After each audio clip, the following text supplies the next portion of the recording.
good? What's going on, everybody? This is Teaching on the Move, here to dive Hold on one into second, bro. some data. You hear me? Yeah, I hear you. Hold on, go ahead. Yeah, you good. I'm good now? All Yeah, right. you good. Teaching on the Move. I'm here diving into some data with y'all, right? Because I know that many of you are still using SlaveVoyages.org, right?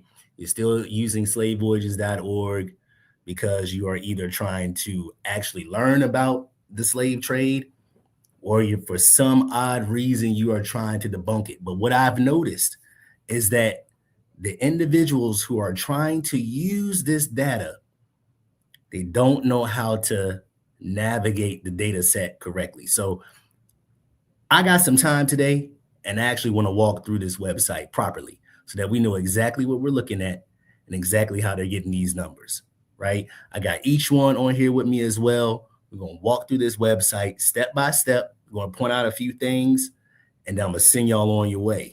That's how we're going to do this. But we're going to analyze some of this data too, because we see the numbers, right? We recognize the numbers, but the problem is, again, we're not understanding exactly where these numbers came from. But again, we're going to talk about all of that today. Ports, people, voyages, all of that. Okay. Every single database, first and foremost, has an algorithm. They used math to determine who came, who was dropped off, who may have died.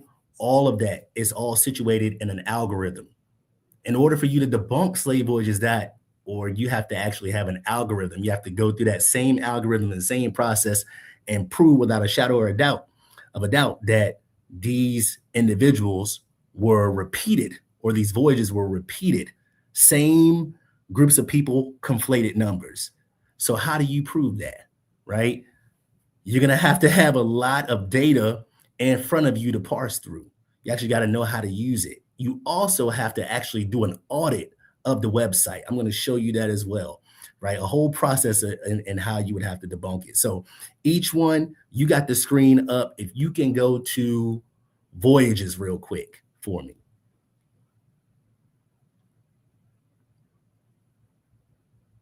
Okay. I want to clear the first myth first, okay?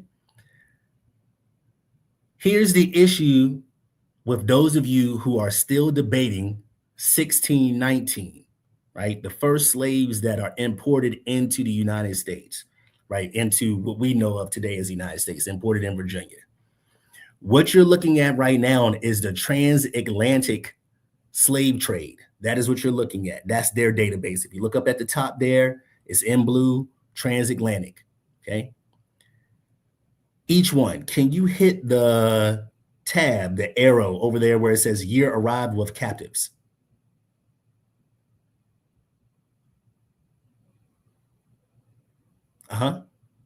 Hit it again. Okay, now I want you to scroll all the way down to 1619 and see if you see that date. No. So I'm going to change this to 1 of 12. Okay. I'm going to change it to half page. So you get more of a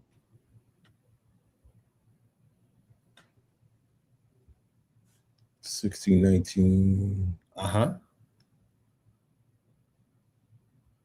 See if you see 1619. Yeah.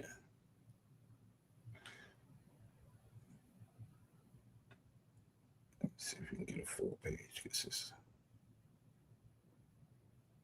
page 15, 13, 13, 13.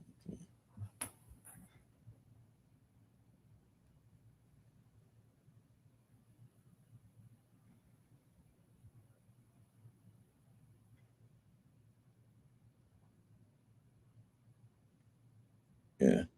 All right, now we're in the 1600s. Okay, keep going.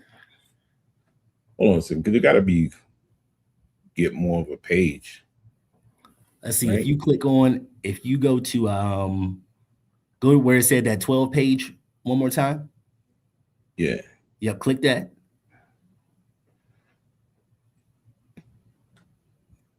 and do 15 or 20. Oh, okay. 20 per page. Yep. I see what it's doing. Let's just go 50 per page. Yep. And then if you go here, Uh-huh. oh, that's too much. Let's just go up here.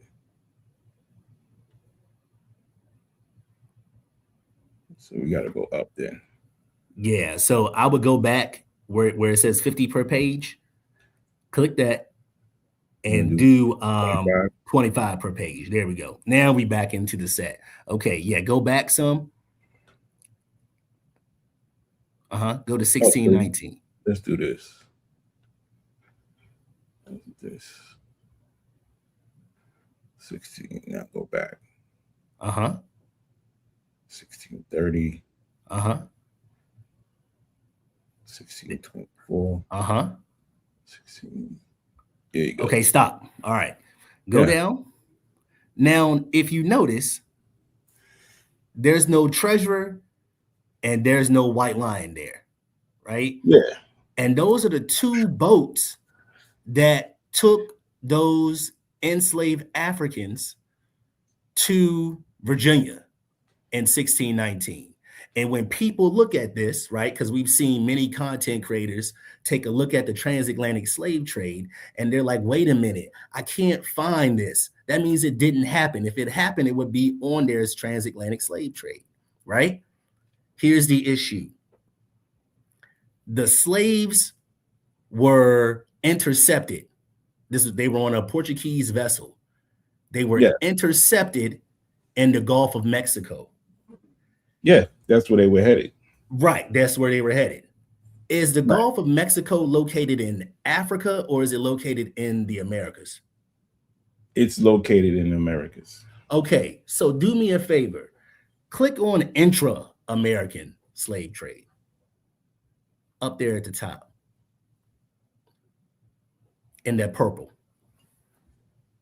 Right, because now we're leaving the transatlantic. Now we're going to the intra-American slave trade. Exactly. Intra-American slave trade. All right. Now, here's what I want you to do. You see where it says year range? Up at the top there? Right above configure columns. Yeah. Yeah, click that for me. I want you to type in for the year range. You can keep it 15, 14.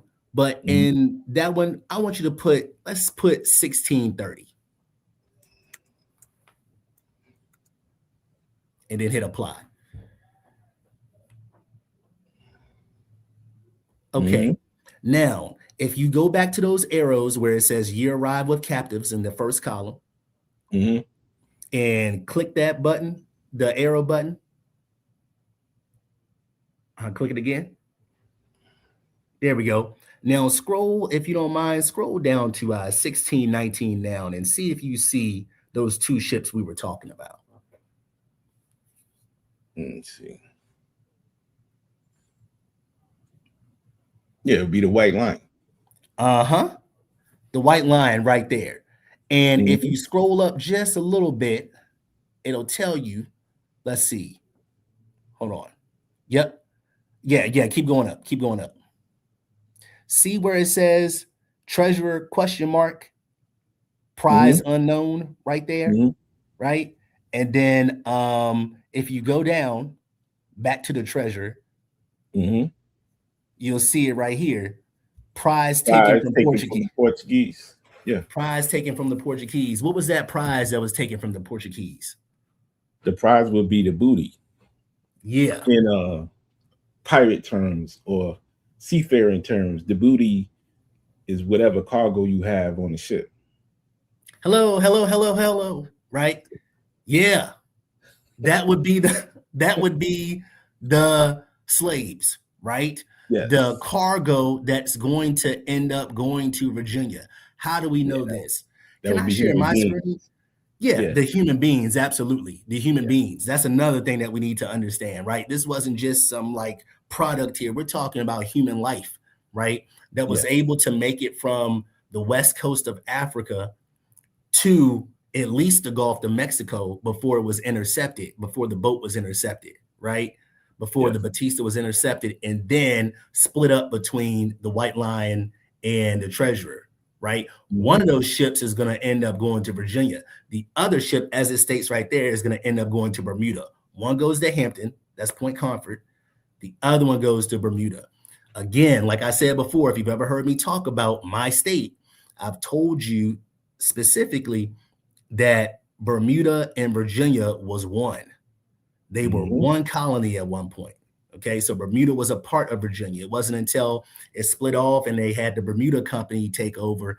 That's when you have now a new colony specifically independent from Virginia. But at one point, they were both the same. So the Treasure, the White Line, these are pirate ships, essentially. These were pirateers, all right, privateers. They were Privateers, taking, yeah. yeah, they were taking loot, stealing from the Portuguese. You got to understand that the Europeans were at war with each other.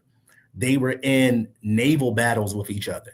And because they were in naval battles with each other, they are constantly taking wealth away from each other. It was a battle. They imported their European wars on American soil and African soil, But right? can we go back a little bit? Sure. What exactly is the privateer?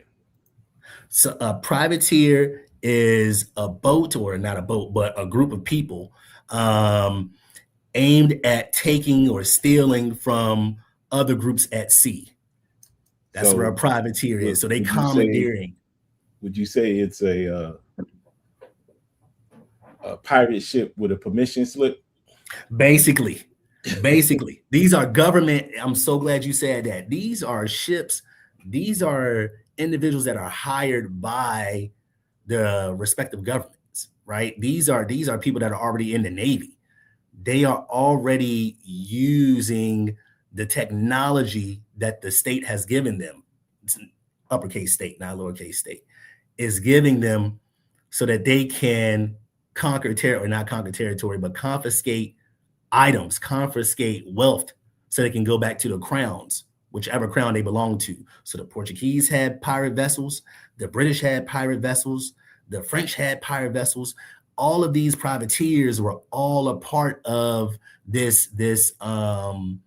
uh, this network of stealing from each other. That's how Virginia ended up with these 20 and odd Negroes, right? And this is how we also know of the 20 and odd Negroes. I'm going to share my screen real quick.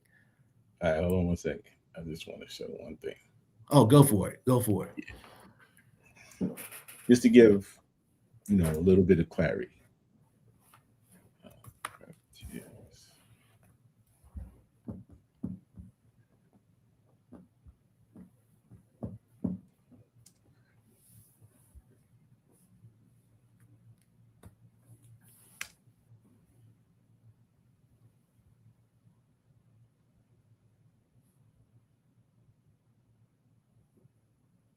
Oh, yes. Put up a picture of it. Yeah. So again, the brother, what is a privateer? A privateer is a private person or vessel which engages in commerce raiding Mm-hmm. under a commission of war. Since robbery under arms was a common aspect of seaborne trade until the early 19th century, all merchant ships carried arms. The sovereign or delegated authority issued commissions, also referred to as letters of marque. During wartime, the commission empowered the holder to carry all forms of hostility permissible at sea by the usage of war. This included attacking foreign vessels and taking them as prizes and taking crew prisoners for exchange. Ransom. Captured ships were subject to condemnation and sale under prize law, with the proceeds divided by percentage between the privateers' sponsors, ship owners, captains, and crew. A percentage share usually went to the user of the commission, for example, the sovereign. Most colonial powers, as well as other countries, engaged in privateering. Yeah. The Right? these are coastal raiders. Let me repeat that. These are coastal raiders. These are individuals who are raiding the coast, collecting funds. They're stealing. They're taking what's out there from foreign vessels. So let's say, for instance, I'm a Spaniard. I got my ship connections going. right? Portuguese, they respect me. We flying basically the same flag at this point, right? Both under a Catholic banner. We're coming over here and we're moving goods from point A to point B. When I say goods, I'm not just talking about products like sugar. I'm talking about human cargo, right? I'm now floating into quote unquote American water. Okay. Well, not American water, but British waters, right? I'm now in the zone of proximity by the British. Because of this, I'm now under attack by the British Navy, by the privateers, right? Because now I've crossed over into their waters. And it don't even have to be their waters, right? We're talking about the Gulf of Mexico, right? That's Spanish at that point, right? Yep. So we're talking about the British taking over and violating their own contracts that are out there, violating their own quote unquote laws, and invading in it, or not invading, but robbing foreign vessels to take slaves and whatever plunder back to the crown. Like that is literally what happened often with these privateer ships. Often. Yeah, sea dogs. Just to give context of what he's talking about. Excuse me. These particular treasurer, right? We identified the two ships, right? It was the treasurer and what else? And the White Line. Right. What Elizabeth I actually did was release what was called the Elizabethan Sea Dogs. They were privateer ships. The Elizabethan Sea Dogs consisted of these gentlemen right here. Right? If you look at it, it says Sea Dogs was an informal name bestowed upon English, again, privateers who were authorized by Queen Elizabeth I to raid England's enemies, even during time of peace, carrying letters of marque, right, issued by the English crown. The Elizabethan Sea Dogs were, you'll know these names, Sir John Hawkins and Sir Francis Drake. Sir Francis Drake had engaged in illicit slave trading with Spanish colonies in the Americas.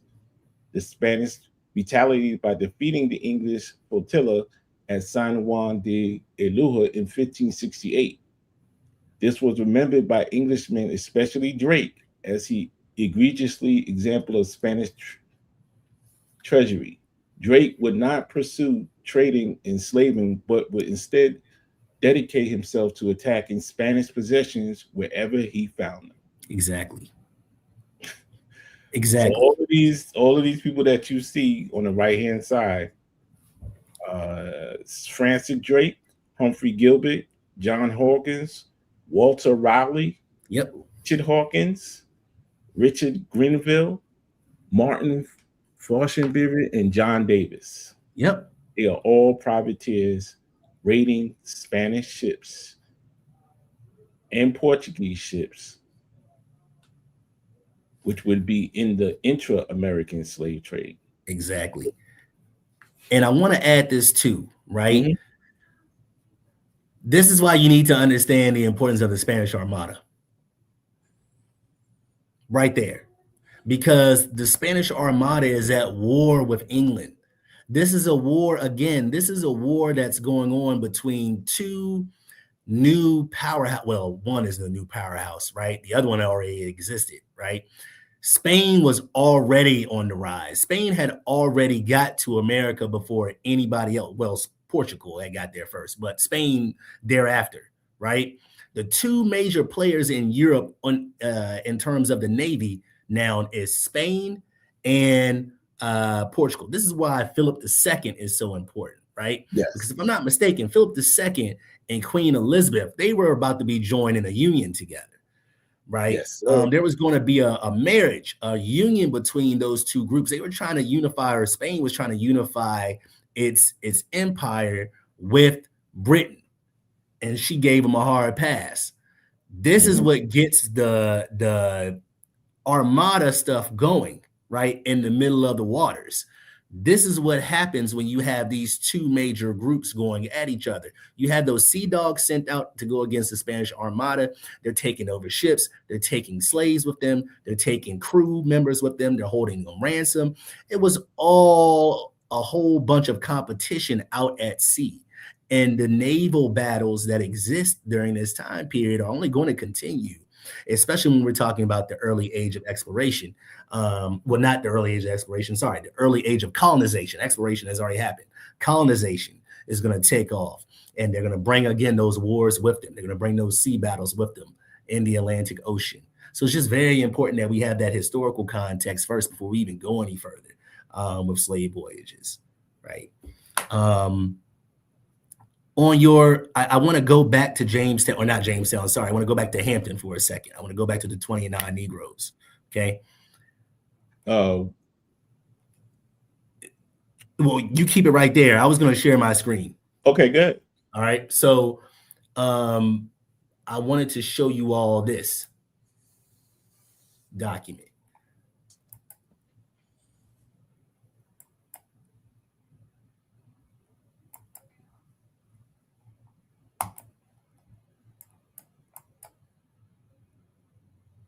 All right, each one, you can see me? Yep. All right, perfect. So I'm gonna zoom in on this. This is the records from the Virginia Company, Volume 3, page 243. We're talking about primary sources, right? These are firsthand accounts, right? Letters, newspapers. Newspapers can be both primary or secondary, depending on how they're used, right? A lot of times, make it. Excuse me, Lenny. No, you're good. You're good. Bigger.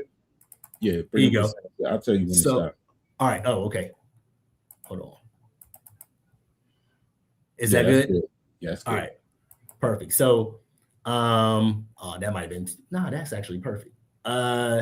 So it's very important that you understand how sources are used, right? A textbook is a secondary source, right?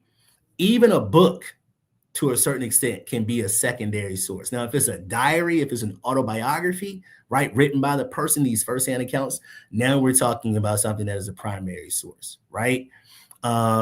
Depending on how sometimes the source is used can determine whether or not it's primary or secondary. I just wanted to get that out there. But this is really important because we keep asking, what about these 29 Negroes? How do we know it was 29 Negroes? Well, if you look at this document that I was talking about, I'm gonna zoom out just for a second, just so that you guys can see the, let's see, hold on for a second. Just so that you can see the title again. So it's the records of the Virginia Company, Volume 3. This is page 243. And this is Edwin Sandys. It's talking about the letter that was sent to Edwin Sandys from John Rolfe. John Rolfe, of course, if you know anything about Virginia history, John Rolfe is the individual that's going to end up marrying Pocahontas, right? He's going to be the one that ends up sneaking these tobacco seeds to Virginia, right? That he got from I can't think of the island right now off the top of my head, but he gets them from the Caribbean, right? And he brings these seeds with him and he plants this sweet tobacco into Virginia soil. And that's going to get all the English people all riled up because once that tobacco comes back to be smoked, they're like, oh my God, this is way better than whatever y'all was producing out there in America at first, right? But he's writing to Edwin Sandys, and Edwin Sandys right here is described below. And it says, about the latter end of August, a Dutch man of war is a ship, okay, a type of ship, of the burden of 160 tons arrived at Point Comfort, excuse me. Point Comfort is located in Hampton, Virginia. You can go there today. You can see the signs there today of that landing, okay? The commando named Captain Jope, his pilot for the West Indies, one Mr. Marmaduke, an Englishman. They met with the terror of the West Indies and determined to hold consortship hereafter. But in their passage, lost one the other. He brought not anything but 20 and odd Negroes, which the governor and Cape Merchant brought for victual, whereof he was in great need, and he pretended at the best and easiest rate they could. He had a large and amped commission from His Excellency to range and to take purchase in the West Indies. We're talking about, again, 20 and odd Negroes. So when you're asking, where in the world did they get this number, 20 and odd Negroes? They got it from a diary, right? They got it from the diary describing what was being seen happening on the shores of Point Comfort, having the slaves getting off the boat. They counted 20 and odd, around 29 to 30 people. That's 20 and odd. Okay. If you go back to Slave Voyages, you'll see that reflected. So right here, and I'm going to have to type it back in there in the year range, but if we go to 1619,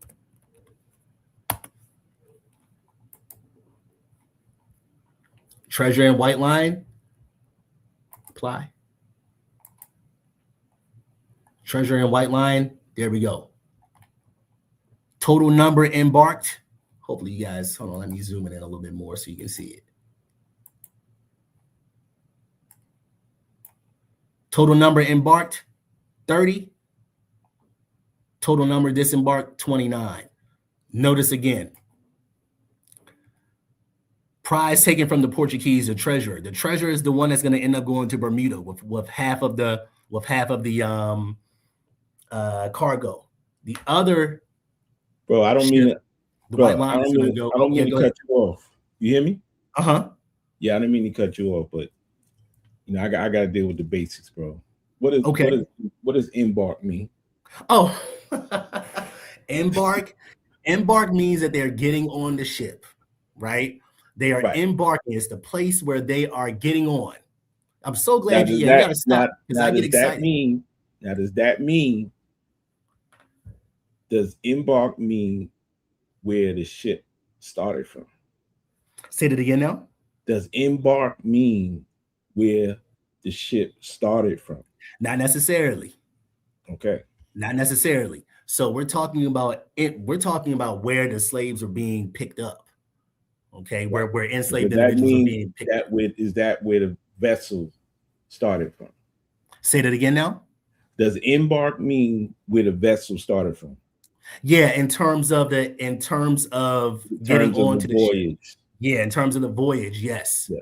Right? In terms of the voyage, yes. Because then it's disembark, right? When you add this, it means that you're removing, right? You're getting out. So you're disembarking, right? So now you're getting off of the ship. So the disembark is the point in which you are getting off of the ship. Okay.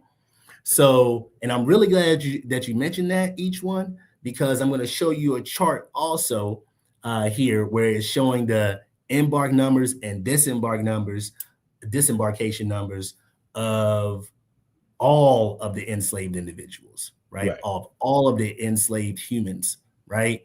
That were taken along to the transatlantic slave trade. Okay, I'm going to show that. But yeah, that's the basics, right? Disembarking, embarking. In fact, if I'm not mistaken, hold on for a second. I had a glossary pulled up. So it actually talks about it right here. Mm-hmm. So if you go onto this website, right, if you go on to Slave Voyages and you're confused on any terms, they actually have a glossary written out so that you can know exactly what the terms mean, right? So embarkation is right here in this cell. Embarkation is loading African. Let me zoom in here so that you guys can see it. I just want to point out in this part what you're presenting, this would be your key, right? Yeah, this is the glossary.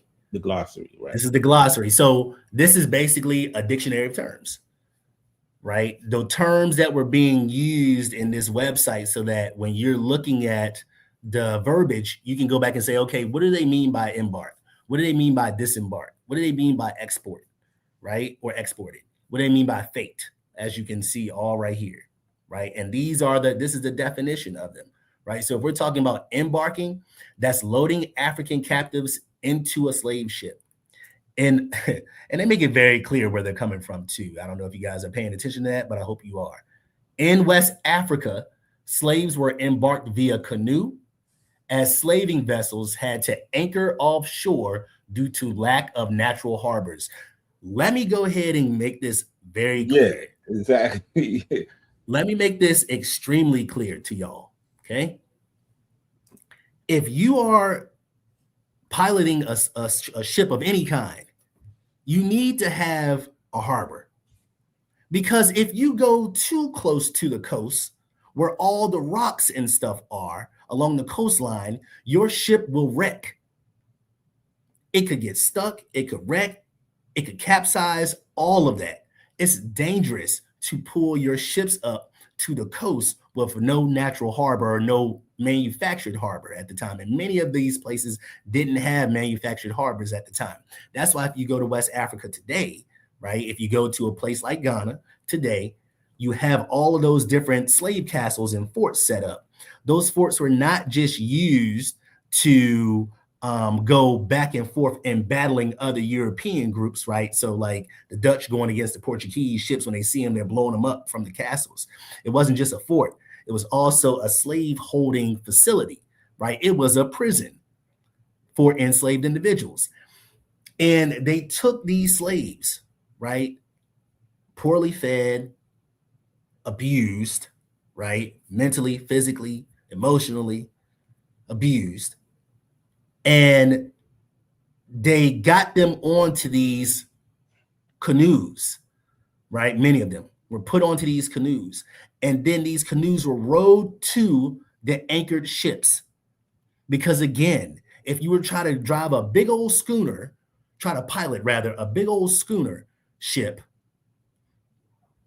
up to the coast, you could likely wreck and you will never be able to get started on your voyage. Now your ship is wrecked and all of the cargo is sitting there, most likely about to rebel, right? So you have no chance of even getting out of there. So you anchor the ships outside in the waters. You send those canoes out there to bring these human beings onto the ships to be transported to go from wherever they want to go to, wherever the ship captains are planning to go to, right? Wherever their charter ship is. Okay, I just wanted to put that out there before I read this.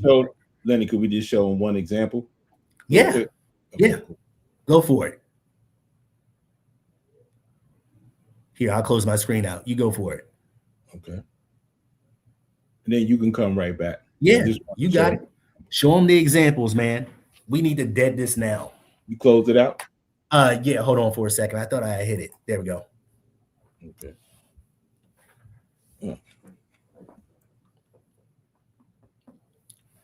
Oh, you're not hitting them. You're not hitting them with the Google Earth, are you? Each one. You're not doing that, are you? This is a data show, man. We diving in. We diving in. You know, I feel like Kamal Sadiq gave us a second win. Let's go to Elmina. Let's go to Elmina. Okay, go to Elmina. Right? It's the most famous one that we know. Yep. That's actually that's Fort Jago. That's Elmina Bay right here. Yep. Right. That's the castle. And as you see, that's the castle right there. But let's back out. Like the brother was saying, this is what's called a natural bay. Right? But it has been built up over time. Mm-hmm. But as you see, if you look at the coastline, you'll see the coloration, which shows you that as the closer you get, it's more of a beach area. Mm-hmm. And these corals and these reefs and all these different things will ground a ship. So like the brother said, quite naturally, you will see most of the ships dock in this area, right, where the blue is, right? And then you would have canoes and so forth, bring the enslaved people from the castle out to the ships that are docked, which Yep. would be in this area, in this blue area over here. Yep. And that's And all along the West Coast, as you see. I wanted to, hopefully I can find this picture that I wanted to show. I had it up here earlier and I might have. Oh, nope, I found it. Okay, perfect. You let me know when you're ready. No, you ready? Jump Okay, on. I just perfect. showed it now. Yeah, no, you're good. And I wanted to show this because just so that we can have an example, and it wasn't just something that I made up, right? Because I know that some people believe that what was told to me in Ghana that year, right? And I'm going back again, but what was told to me was some kind of lie, as if it wasn't documented. Let me show you real quick these fishing canoes. Okay, I'm going to show you exactly what it looked like. This is just, of course, this is people. There was no photography at this point, so we're basing it on the drawings, right, of things that were described, right, and it makes sense scientifically, right, because you just showed the coastline, you just showed what could happen, of course, if a big old vessel was to crash land there. Okay, they did. So, and they did, which is why they knew we probably shouldn't do it this way, right? Trial and error can do that to you. That's human nature, right? It happened over time, right? You have to do trial and error, and that is how you end up with people figuring this stuff out. Okay, but here is another image. This is a primary source, right? Fishing canoes of Mina, 500 or 600 at a time, Negroes canoes carrying slaves on board of ships at Manfroy, right? This, I'm going to zoom it in for you. This is dated at 1732, okay? This is from the Onsham, Churchill, and John Churchill Collection of Voyages, Volume 5. Okay. And let me zoom in so y'all can actually see it. There you go. Okay, can you see it well? All right, so there we go. These depictions of enslaved individuals, okay, having to go out and be put onto these massive schooners, right? These sail ships, right? People keep asking, where are the boats? Where are the boats? How did the boats get there? Well, number one, we had the interview last week or a week ago, right? That talked about, that was just weekend. What am I talking about? The Friday. We had this interview. Yeah, it feels like a long time. So much information presented to us. But we had the interview with Kamal Siddiqui, right? And he explained the impact of ocean gyres being a not a hindrance, but a help to get boats from point A to point B that was traveling to drop off slaves, right? To enslaved individuals, prisoners, human beings, cargo, right? Dehumanized individuals along the Middle Passage. And some people did not make it. That's why you have a total number of 12 million as an estimate, but only 10.7 making it to the Americas. Notice I said the Americas and not America, as in the United States, right? But we're going to get into those numbers, so don't worry. We're just going to give you some context just so that you can understand exactly what's happening here. This is a depiction of that canoe ship, right? Of those canoe ships. Driving enslaved Africans to their next destination, which would, of course, be the Americas, right? It might not even be the Americas. It could even be Europe, right? Because we had the slave trade going to Europe before it even starts in the Americas. That's something else that we don't understand. So when we start looking at sources that talk about there were Europeans or that some of the first slaves ended up coming from Europe to the Americas, right? I'm not shocked at hearing some of that because some of those Black individuals, Black Africans, right, that were being taken from Africa, they were going north, they were going up, right? They were going from places like the Bight of Biafra, or even Cape Verde. Actually, it's really Cape Verde, where you have the Portuguese taking slaves back to Portugal, right? That's even demonstrated in SlaveVoyages.org. Okay, it's all Yeah. documented. It's all documented. So we're gonna jump back into it. I want to show some of that to you all. Okay, so this was the White Lion and the treasure. We've pretty much deaded that. There should be no more confusion. If you want to find that out, you can find it out by looking on the intra-American slave trade, right? Because this was a slave trade that was happening back and forth there, right? I want to go back real quick to that glossary before I jump into the numbers. This is what I was saying about embarkation versus disembark, right? So embark is loading African captives into a slave ship and West African slaves. In West Africa, slaves were embarked via canoe, as slaving vessels had to anchor offshore due to the lack of natural harbors. Slaves would often be kept below decks for weeks after embarkation.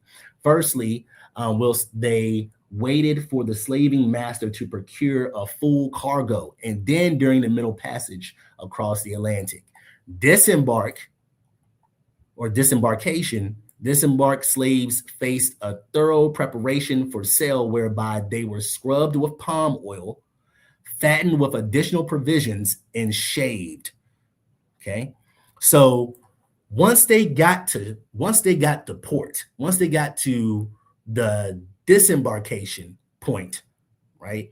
Now they are going to be fattened up, right, or fed, because again, these were individuals that were basically starved and fed very meager foods, but they were fed enough to try to keep these individuals alive, because even the crew knew that this was a diabolical plan of shipping or kidnapping individuals and bringing them from point A to point B, right?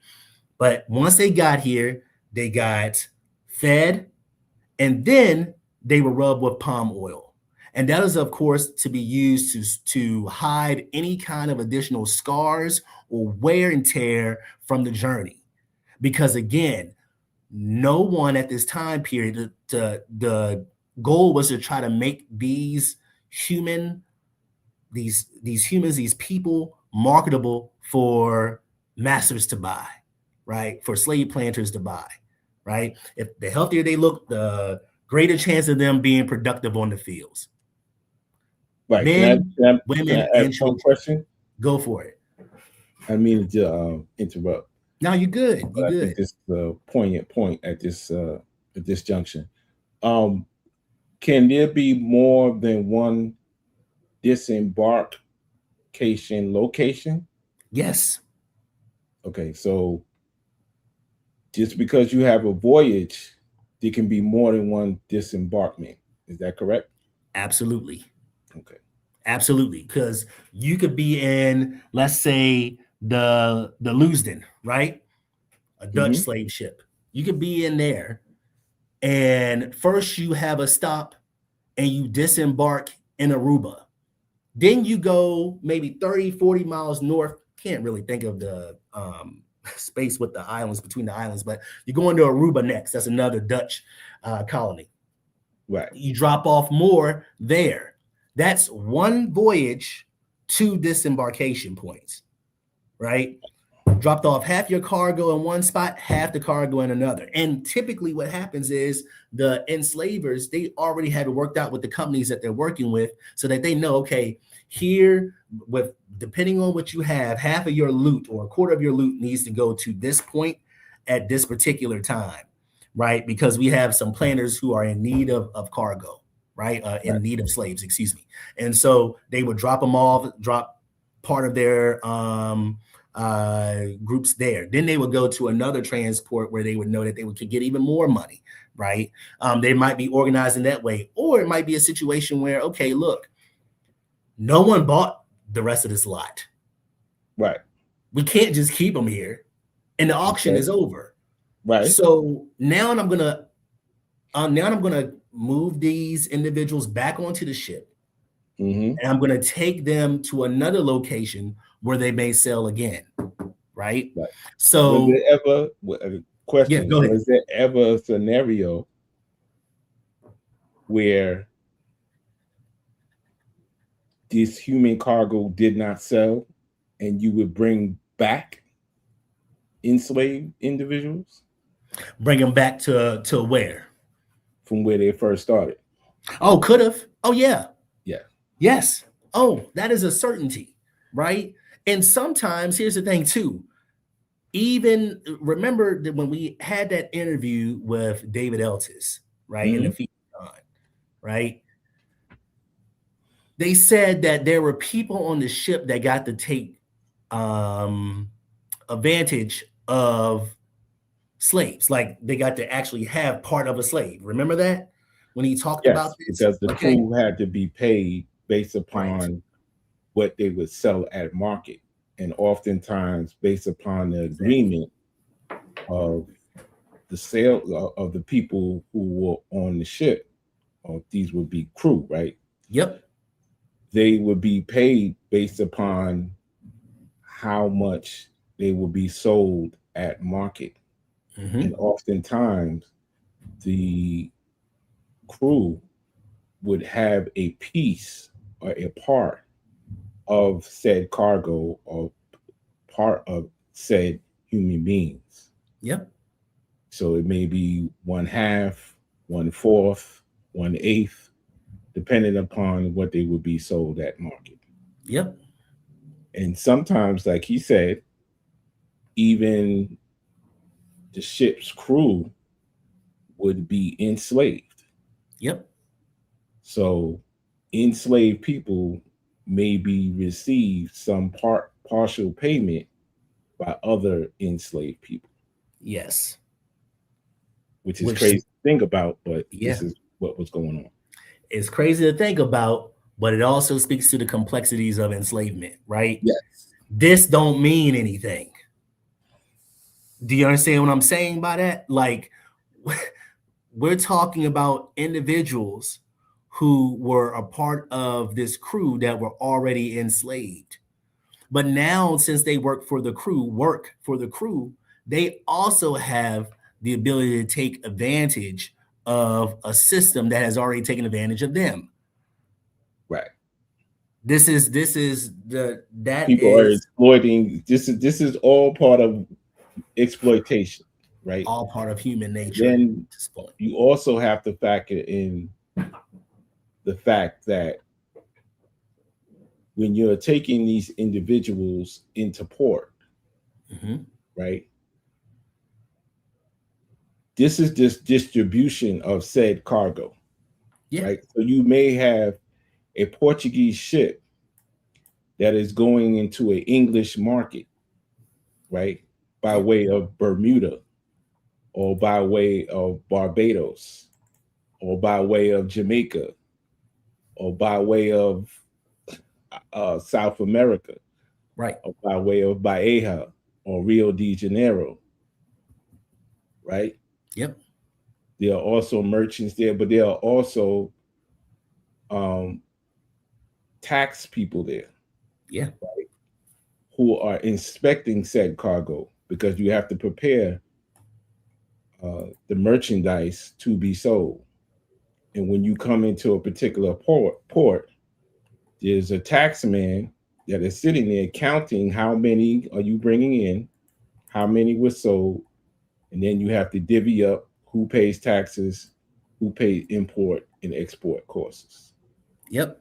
And this is all being documented. Yes. That's why you have insurance logs. That's why you have ledgers, right?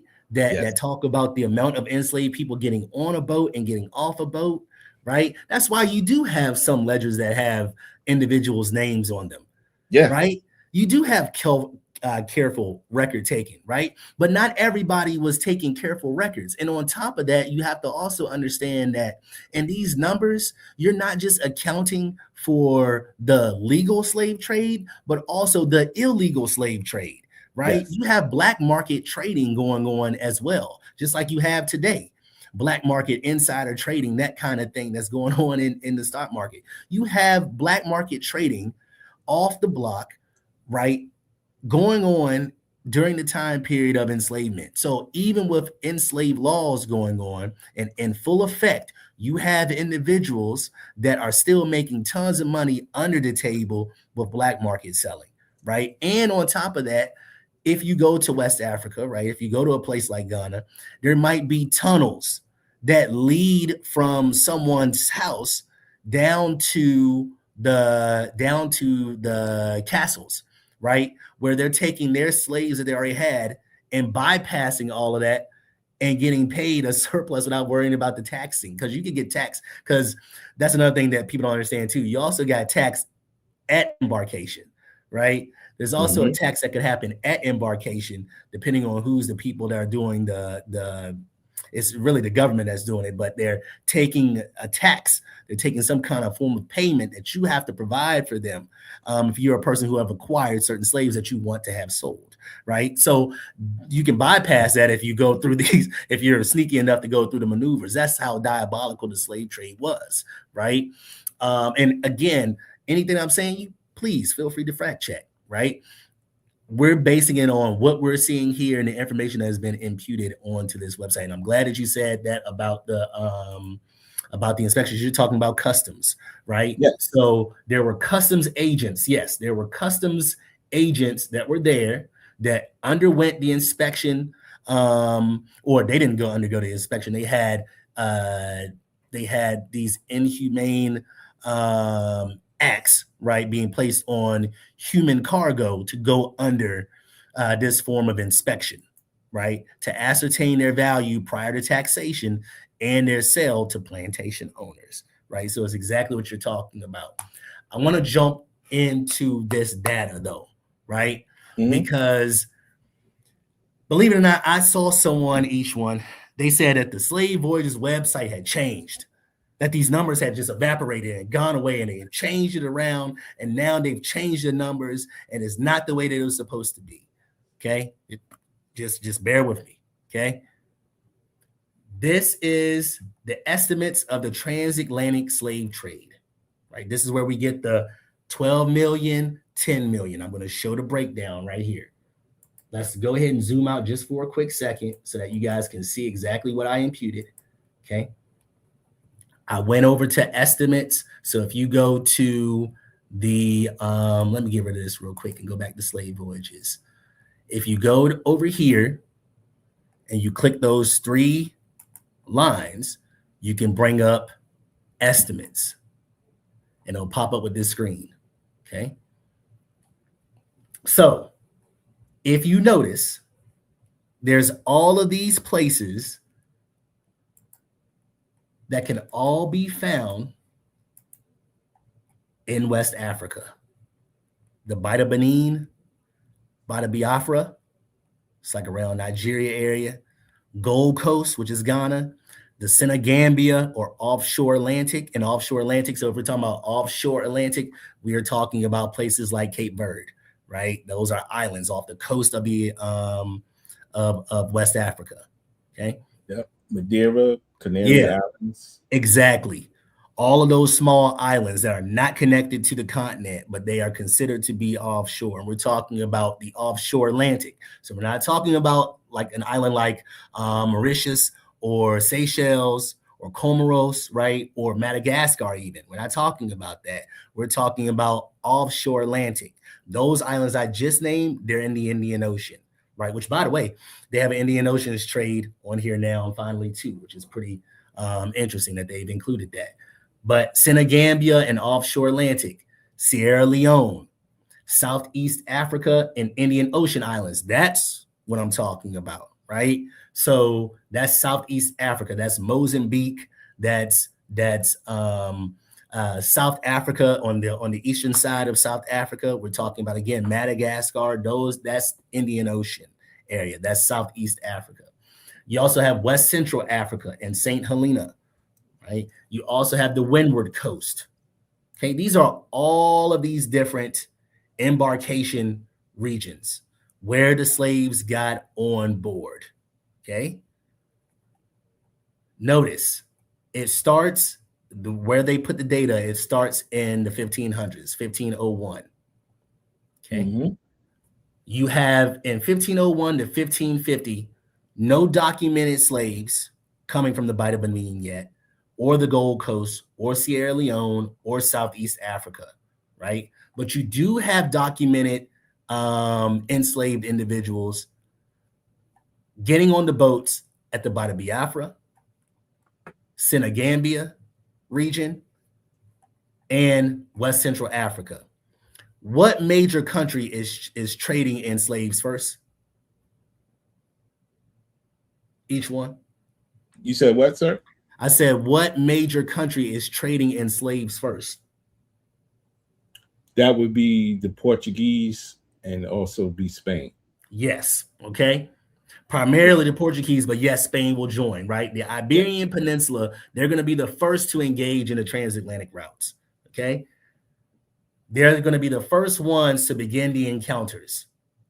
And of all of their encounters at this time period from 1501 to 1550 is broken down in 50-year increments right now.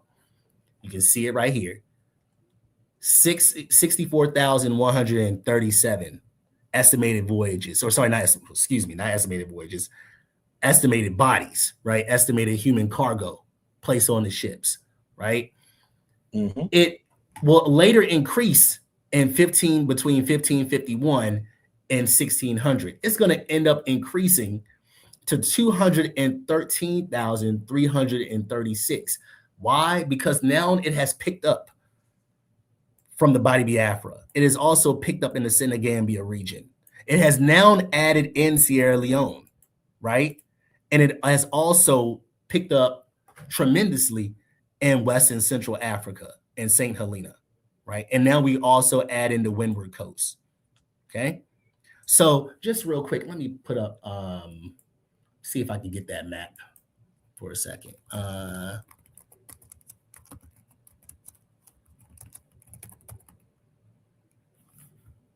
Let's see, call it Slave Coast Maps. Hopefully they'll come up for us. Yes, that's the one I was looking for. Okay. Let's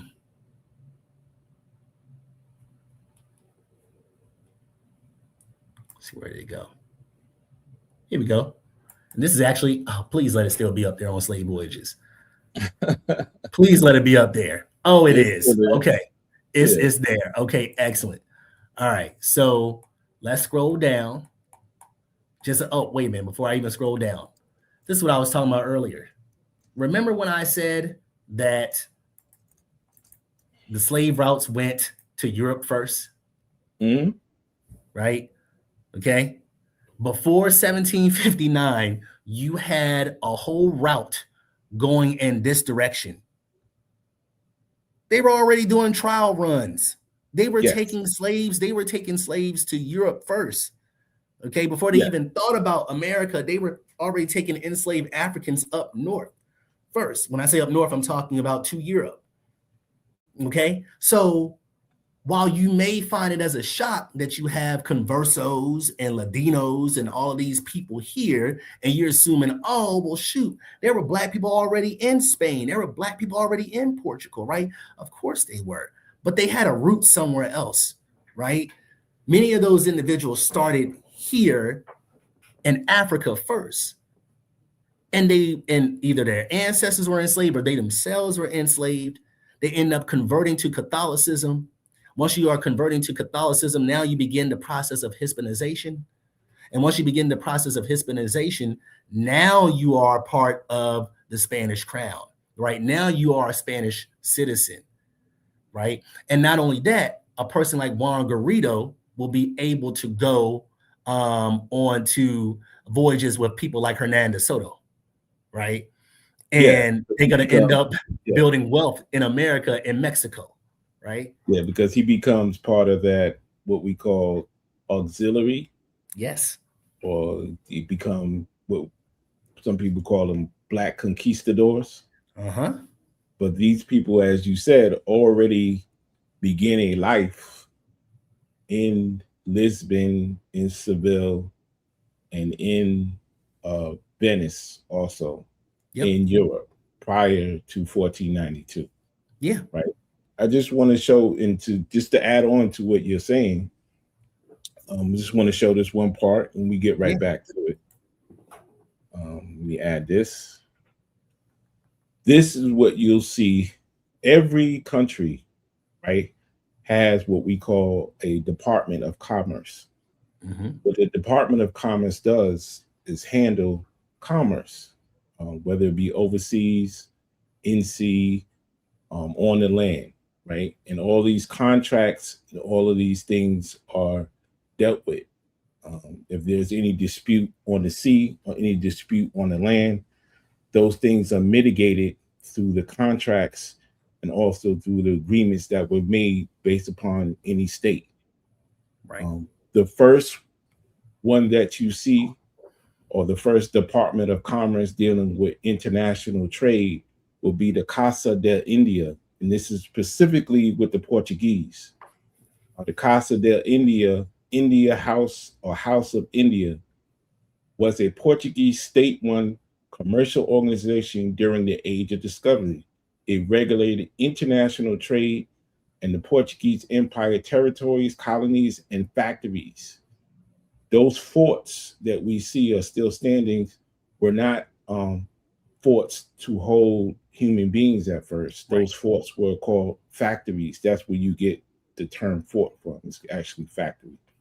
Of course, Asia and Africa, central to the Casa de India's objective was to establishment and protection of the Portuguese. I don't know how to say that. Closed sea, total controls of the seas in the Atlantic Ocean, Indian Ocean, Arabia Sea, and the Indies. Now, what I want to point out is when this starts. We know, like the brother said, that prior to 1492, that the Portuguese were making reconnaissance down the west coast of Africa. But when they set out to start doing business, again, they start up what was called Casa de India, or a house of trade. The House of India was founded by King Manuel I Portugal in the 1500s to direct Portugal's monopoly of the spice trade and to manage royal policy of Portuguese India. Following 1503, it absorbed Casa del Guinea, Mina, or the Mine, an organization founded by Prince Henry the Navigator in what year, brother? 1443. Is that before 1440? Is that before 1492? I believe so. Okay. I believe so. So just correct me if I'm wrong, each one. Are you saying that they were already participating in a slave trade before Columbus discovers these America? Contracts and these businesses, that's where you get haciendos, right? The hacienda is a contract. Look, if we go through it, right? The main article, Casa del Guinea, the forerunners of Casa del India arose with the Portuguese exploration of African coast to manage new trade opportunities. The first one that you have is Casa de Ceuta. As early as 1434, Casa de Ceuta was founded in Lisbon, but it was not very successful because Muslim merchants diverted the trade rights from Ceuta to other places. Casa Agum, or Casa del Guinea, around 1443 in Lagos. Lagos was established. Lagos, Nigeria? That can't be Lagos, Nigeria, right? No. Where is it also Lagos at, brother? Isn't there a Lagos in Portugal? Lagos at? Huh? I said, isn't there a Lagos in Portugal? Yes. Okay. I just want to make sure we're talking about the right Lagos, because people might get confused. They see one name, they automatically assume it's talking about that particular name and no place else, as if you can't have more than one city with the same name. But go for it. I just wanted to establish that every single nation has a Department of Commerce. One of the first ones that was set up for the Portuguese was Casa del India. Yep. It's unbelievable, right? Yep.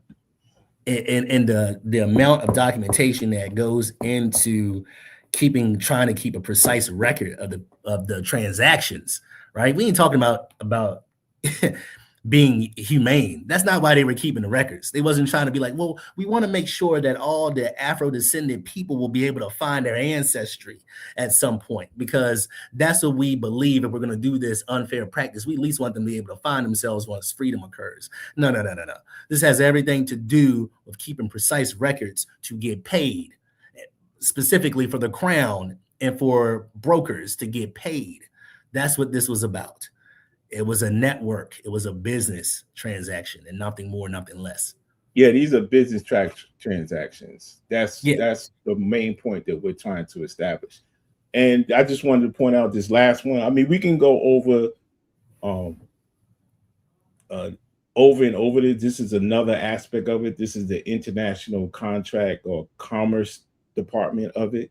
Mm-hmm. This is Casa de Contratación. This is Spain's House of Trade. I just showed you the Portuguese one. Now this is actually Spain, right? Yep. This is a Casa de Contratación or de la Contratación de las Indias, House of Trade of the Indies. Was established by the Crown of the Castile in what year? 1503. Wait, then this is after 1492 now. Right. In the port of Seville and transferred to Cadiz in 1717. This place is still standing. This is where all the archives are. When we be talking about primary sources, this is where this stuff actually lies, right? Before the establishment of the Council of the Indies in 1524, Casa de Contratación had a broad powers over overseas matters, especially financial matters concerning trade, legal disputes arising from it. It also was responsible for licensing of immigrants, training of pilots, right? When we're talking about training of pilots, we're talking about navigation. We're also talking about cartographers. This is where all the maps lie. Map makers. Map makers. Creation of maps, charters, probate of estates of Spanish dying overseas, unaliving overseas. Its official name was La Casas y Aduancia de Indias. Excuse me, my Spanish, bro. I'm not that. No, you don't get me started, man. You already know. No. So again, all we're trying to establish is these institutions. You have this international trade that's going through that's never been done before as far as the Western Hemisphere. So you have to establish a Department of Commerce. Right. I showed you the Portuguese ones. This is the Spanish one.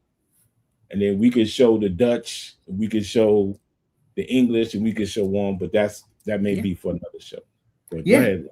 But I'm glad that you're adding this extra information in, because when you look at Slave Voyages without the context, all you see is numbers, right? All you see is numbers. All you see is you barely even see names sometimes, right? Unless your ledger had names. We're going to show you some of the ones that actually had names, but you only see the data, the number points. You don't really see anything else. But there's more to that, right? There's more to that sequence. You got to have the background information, the history that goes along with the process. I want to show you all this, continue to show you all this breakdown of the enslaved human beings, right? Many of our ancestors, whether we like it or not. Okay. Like I said before, this did not change. The data has been there. Okay. It has been there. That's what I was looking for. Wait a minute. There we go. So notice that it's increasing. Embark, disembark, embark, disembark, embark, disembark, right? And we're talking about the estimates of a 50-year period. Okay. So by the Biafra, you have 2,000 people that are going to embark from the Bada Biafra and then disembark from the Bada Biafra, right? Biafra, sorry. Okay, and it's going to go like this the whole time. And you're going to get, hold on, let me just make sure I put disembark only, just so that we can see these numbers. Okay, so these are numbers we had just went over. There's the hold on, embark. There we go. There's the 2000. Sorry, the 2000. The 12 million number, the 12.5 million number right there. Okay, let me zoom in so you guys can see it clearly. Nothing has changed. Okay, nothing has changed. There it is right there. That is the totals from the Bight of Benin, plus the Bight of Biafra, plus the Gold Coast, plus Senegambia, Sierra Leone, Southeast Africa, West Central Africa, and the Windward Coast.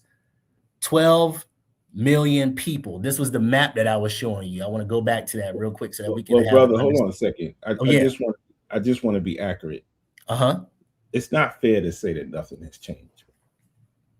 Say that again now. It's not fair to say that nothing has changed. I think. Well, explain. I think the colors have changed, brother. The colors have changed. Yes. Just trying to be accurate, brother. You're right. You're right. Because I believe that they've now added a orange, right? Yeah, it was more of a teal. Oh, you're right. You're right. Now this is more of a dark royal blue. You're absolutely right. You're absolutely right. That has changed. So there are some things with the website that has changed. It's actually gotten a lot easier to navigate, in my opinion, because how it did start off, had an upgrade. Yeah, because when I first looked at this, it was kind of hard to navigate. It's probably why it was kind of troublesome to find certain ships that we know existed, right? Yeah. Once you start to see it in this format after Harvard took it over, right? Because the man himself, David Eltis, said it, right? That these are the accurate numbers based on Skip Gates actually announced it, and he's they doubled down on it, they did a whole article on it, right? So Slave Voyages, for those of you who are wondering, Slave Voyages has not been debunked. I don't see it being debunked anytime soon. And if anything, I feel like the numbers will increase rather than decrease. Because with all the diving, with all of the access to records, right, that are becoming readily available, people doing the research, right, through universities and digging deeper into the archives, they're finding more ledgers of boats that may not have been documented on this. So I can see this number increasing. I think this is a relatively conservative number of people that have made it over to the Americas through the transatlantic slave trade, right, or even to Europe in the transatlantic. What happens over time is that people perish, right, or people unalive, and then what happens is private collections get unveiled. People come forward and donate their private collections, because a lot of times what has happened is you have these people who pass down heirlooms from one generation to the next. There's a lot of books, there's a lot of maps, there's a lot of artifacts that are not brought to researchers. And like I said, a lot of times people pass away and their children or their heirs look at this and see the historical significance of it, or really sometimes don't even know what it is. They may clear out a space and come upon something and find out that this is a ledger or a book or something that has a plethora of information dealing with the transatlantic slave trade, especially in Portuguese and Spain and all these different places. So as time goes on, the data just keeps getting better and better. It keeps getting better and better and more refined too, right? And then you have students that are going to take on this work and put it into charts like this to make it easy, again, to navigate and understand, right? And that is why, again, it's important for us to realize the amount of numbers here, right? If we're talking about this number of people that made it to the Americas, we're talking about an estimated number of 12.5. That has been documented, right, in this estimate. That's how many people, and I'm sorry, this is not the number of people that made it over. These are the numbers of people that embarked for the travel, right? That embarked for the traffic, right? The trafficking, right? This was not a trip. So these are the individuals, the enslaved individuals that got on the boats, right? Yeah, it don't take into account the ma'afa, how many people of our ancestors unfortunately unalive from the journey. Right. And it doesn't, and then like you said, I think you said it earlier, it doesn't take into account um, the illegal, right, Yep. so-called illegal transatlantic slave trade. And it also doesn't take into account the people who were marched from the coast, or sorry, marched from the interior to the coast that didn't make it, Right. right? So like you got people that died in the castles, right? You had Yes, people that sir. died along the journey. So Mhm. they're trafficked too. They just didn't make it. They just never got to the boat process. They never got there. They died before then, but they were still in Or it prison. doesn't take into account, I would say, if from broad terms, the intra Africans trans slave trade, Talking right? about Trans-Sahara. Yeah. Yeah, Well, trans-Sahara, but also, I mean, you got to understand that these people were commerce, yeah, right? So you may have a dock or a journey that came, a Portuguese ship that came into Senegal, yep, right? And may have picked up some enslaved people, but then went to uh, the Bight of Benin or the Bight of Biafra, yep, and may have picked up some salt or may have picked up something and traded in enslaved Africans from Senegal and dropped them in the Bight of Benin right.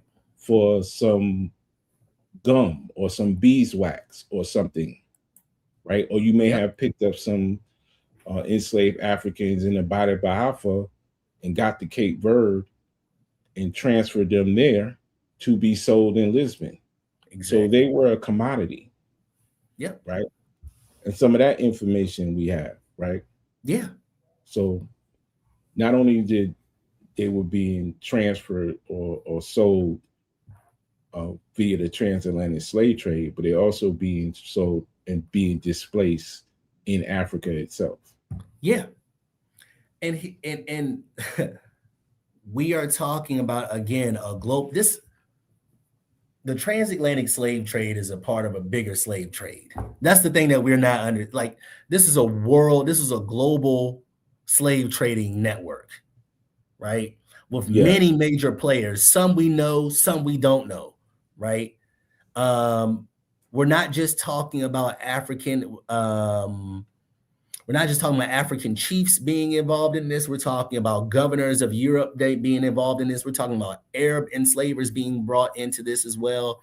You have a network of people that's goal was to remain wealthy and have power, right?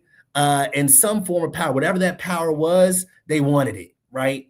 Um, we haven't even jumped into we have to do a live at some point on just the trans-Saharan too in the Indian Ocean part yeah, because that's also significant. But like you said, there's an intra-African slave trade that's occurring amongst African individuals, right? You can call it kinship slavery, you can call it you can call it kinship slavery, you can call it whatever you want to call it, but regardless of the fact, it's slavery, right? And you have enslavement occurring in the continent, right? On the continent. And you also have buyers and sellers everywhere, right? Any place that bordered Africa at this time, whether it be Europe, and when I say border, I'm talking about sea borders as well. Okay, so whether it be Europe, whether that be the Sahara Desert, whether that be, of course, the Americas, in terms of European exploration and colonization, you have individuals that are wanting to buy labor. They wanted to increase coffers. They wanted to build a legacy of wealth for their families, right?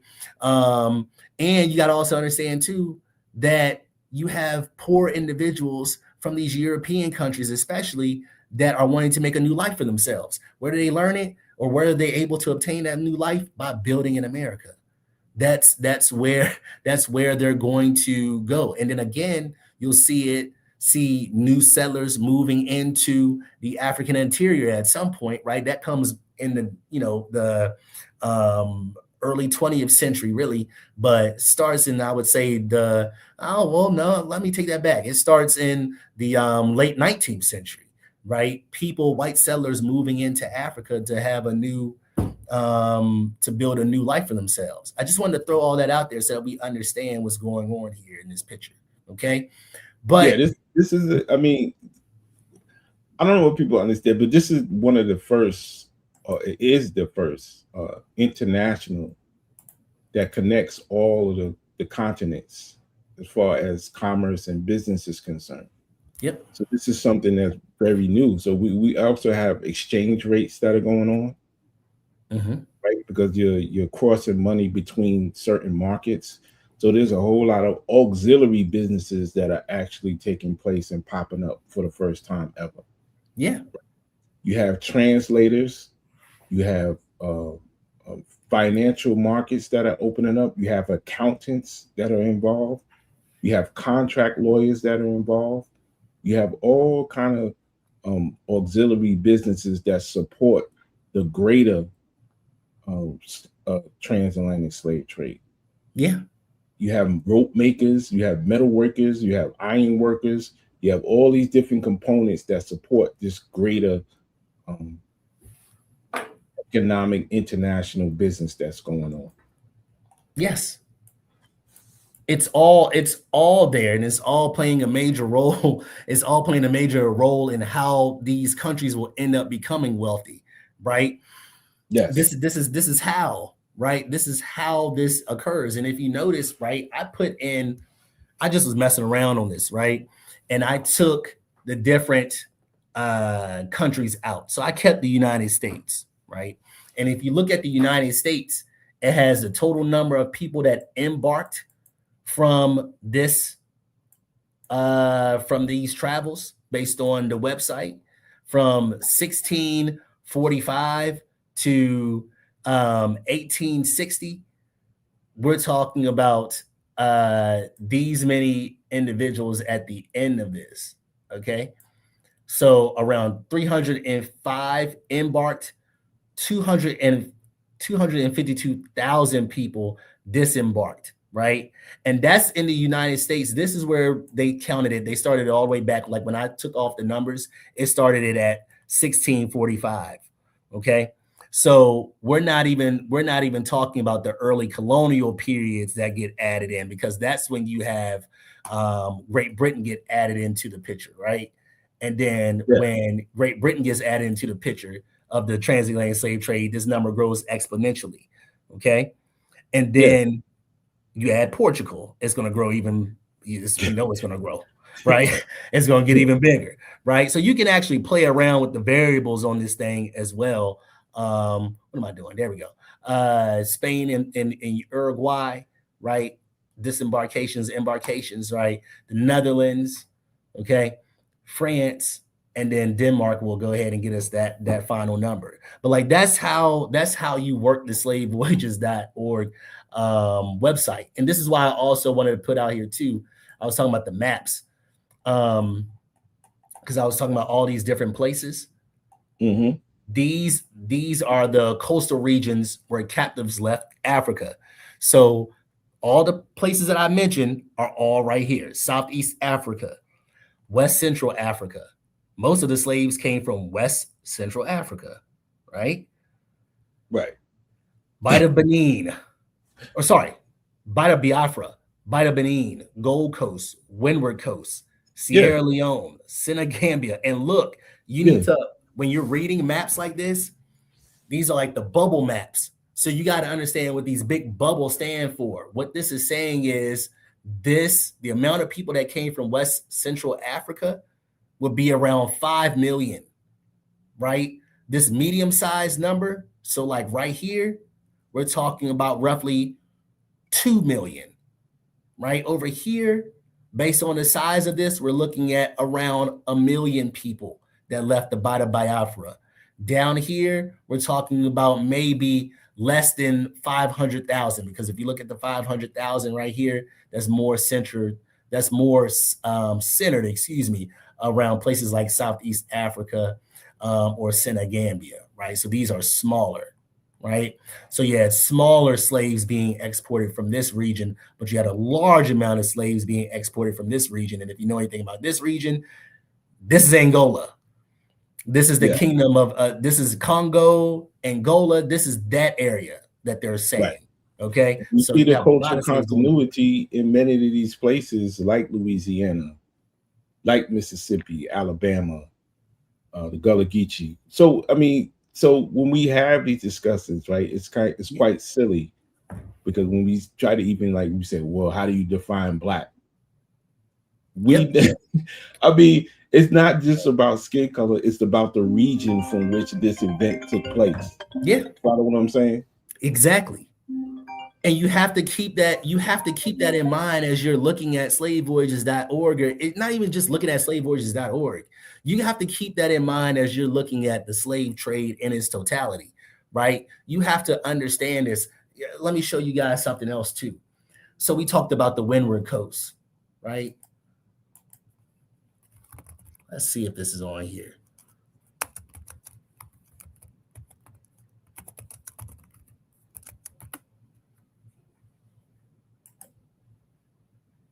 Oh, that's the one I'm looking for. Hold on.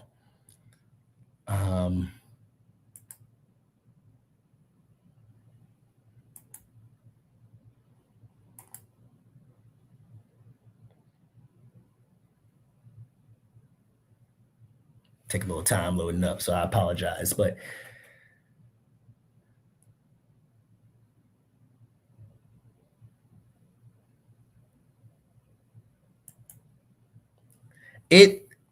on these slave ads, they talk about where they're getting the slaves, where these slaves are embarking, right? And there's one ad in particular. Here we go. To be sold. This is what it says. To be sold on board the ship Bance Island. Negroes just arrived from the Windward and Rice Coast. Okay.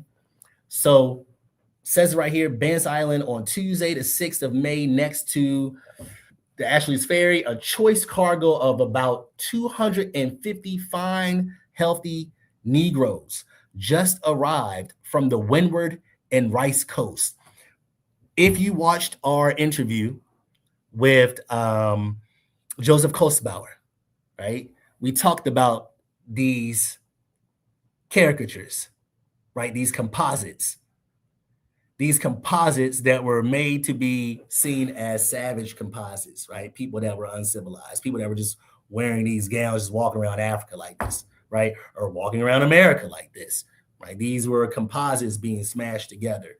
Right here, it tells you just arrived from the Windward and Rice Coast. Let's go back to the map.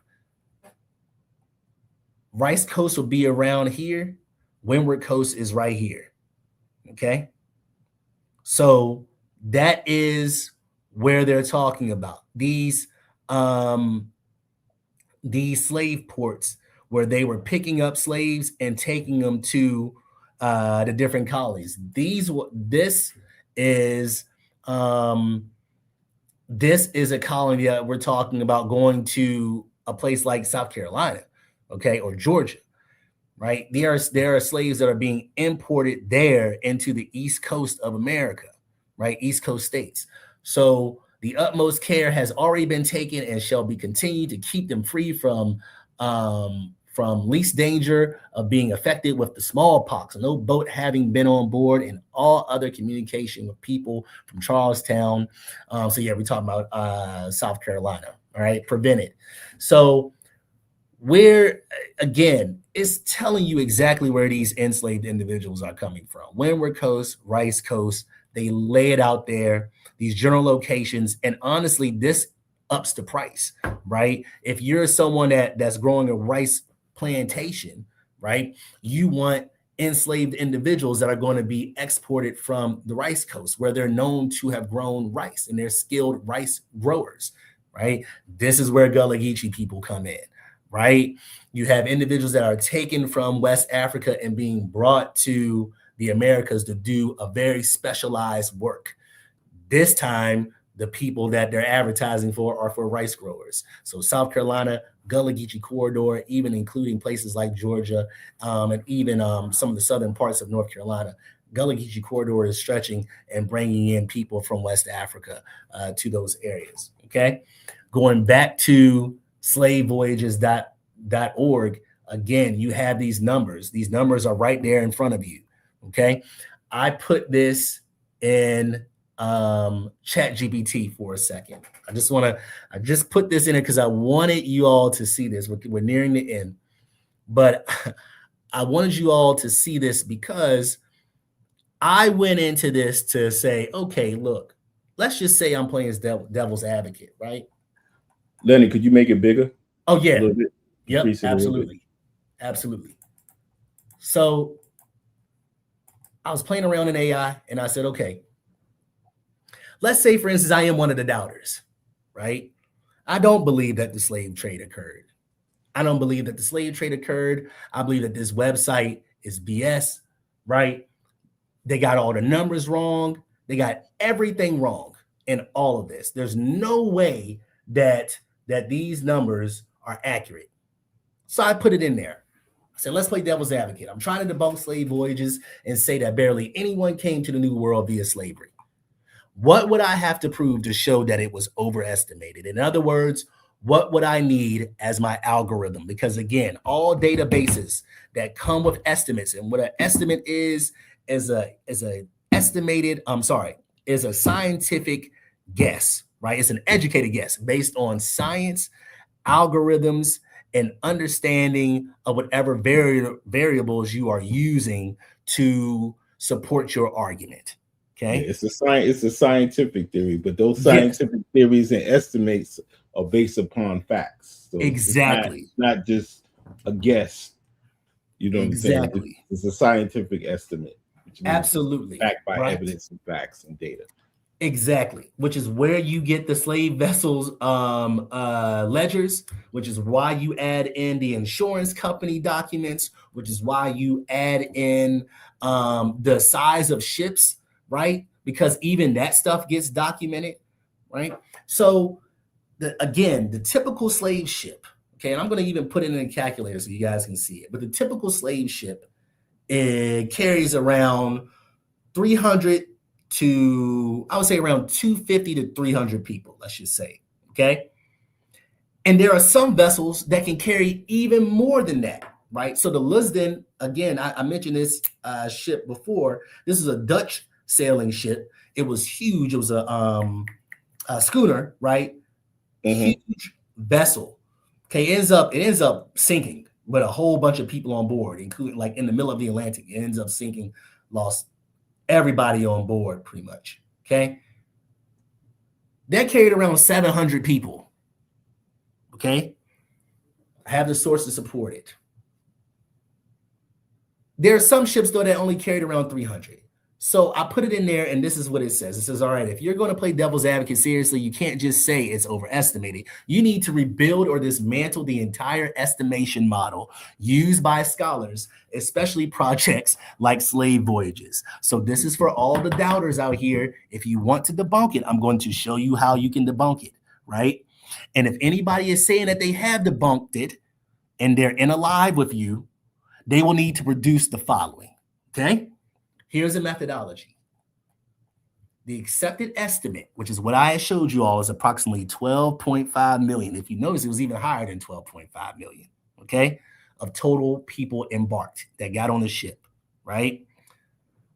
The Miafa took roughly 2 million people away from us that we will never know about, right? That gives us an estimated number around 10 million who arrived. This is based on ship logs, based on insurance records, registries from the ports, customs data, preliminary reports, and even merchants' correspondence. Okay. So if you are trying to argue that it is inflated, you need to attack the structure of the model itself. Okay. This is the typical equation that SlaveVoyages and other historians use that are trying to calculate the amount of people that were brought from Africa to the Americas. Okay. They use documented voyages, which we have, right, times the average captives per voyage. Okay. Plus an estimated undocumented voyages times average captives of those, right? The estimated undocumented voyages are boats that they don't have documents for, right? They know that they existed, right? They know that there was boats that were out there. They know that they made these trips, but they don't have the primary sources that may be able to back it up, right? But they have enough science there and ship logs and registries that can prove that the ships at least existed, Okay, excuse me. Then you minus, because you got to do plus or minus, you minus the mortality rates, right? So people who may not have made it across the Middle Passage, which we know that there were many people that did not make it across the Middle Passage.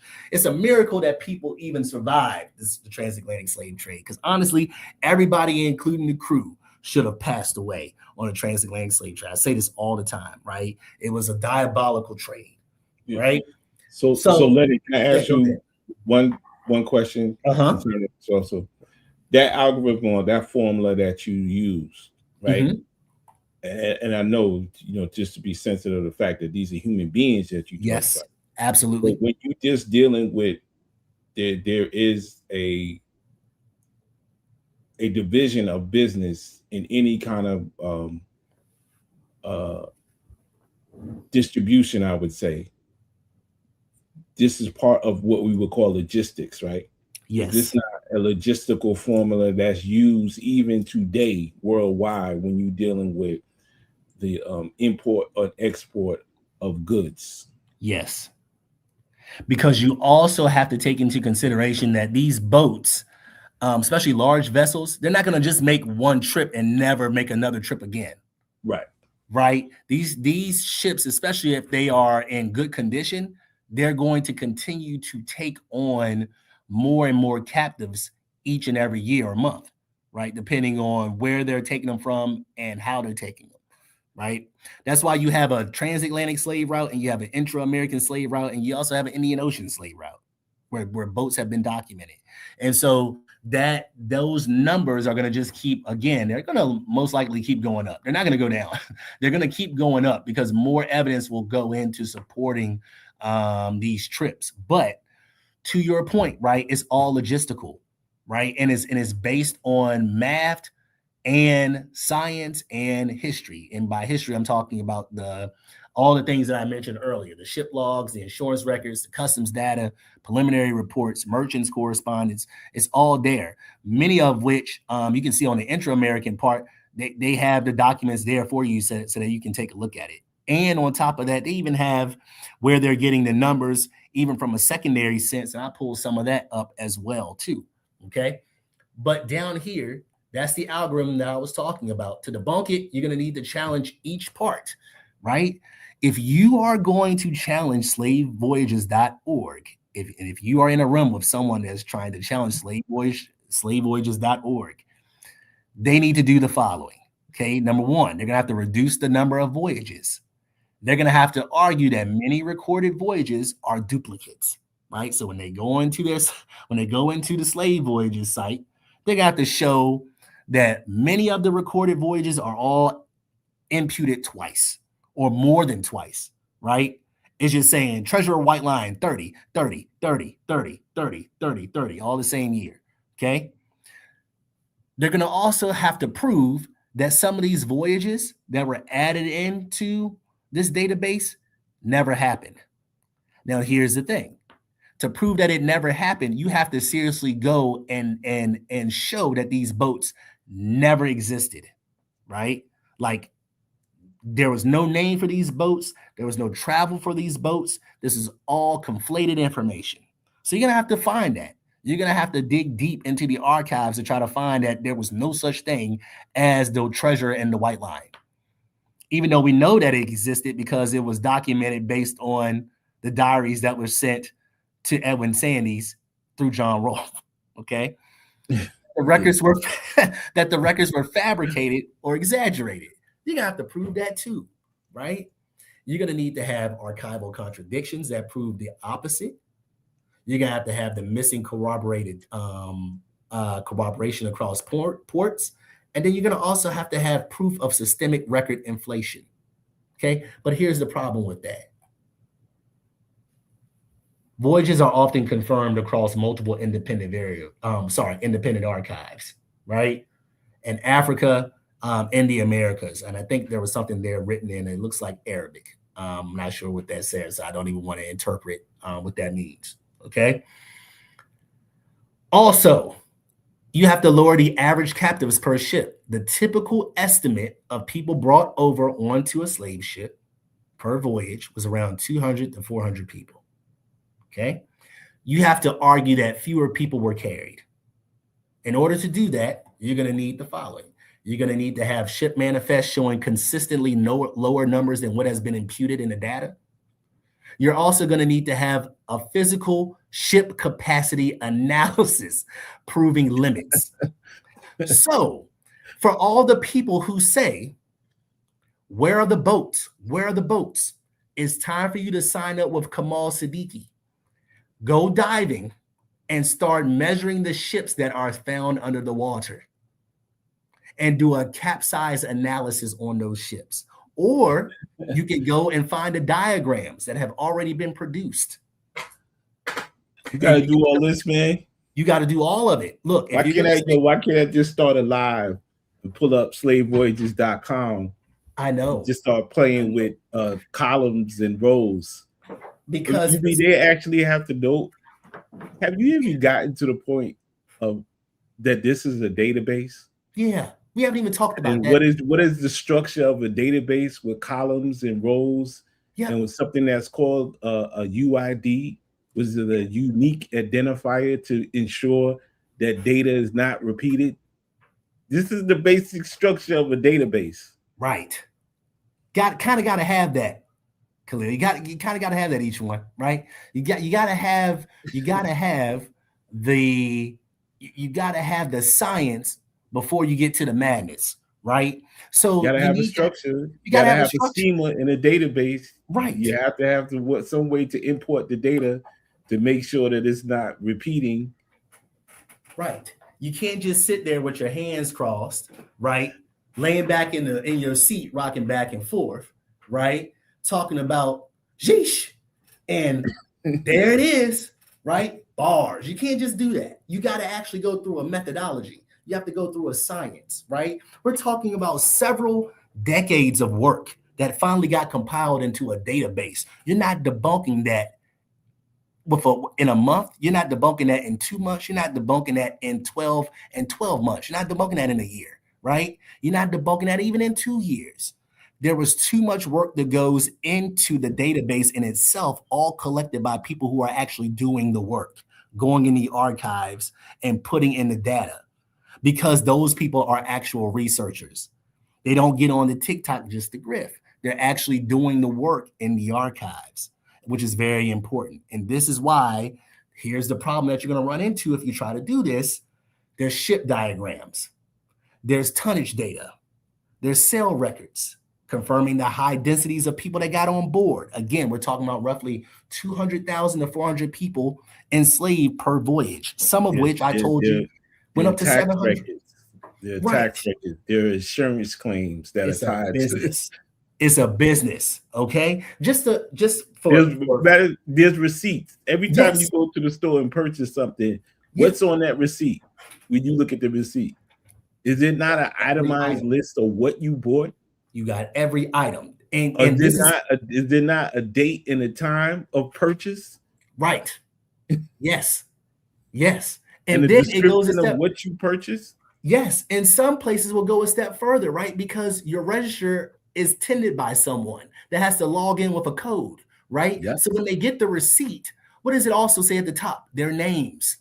So if there's ever a discrepancy, right, with your receipt, when you go back in there to customer service and you turn in your receipt, you will be able to say, I went over to aisle 4, or not aisle 4, register 4. And I had Miranda as the cashier. She rung up all of these items, but she rung up one of these items twice.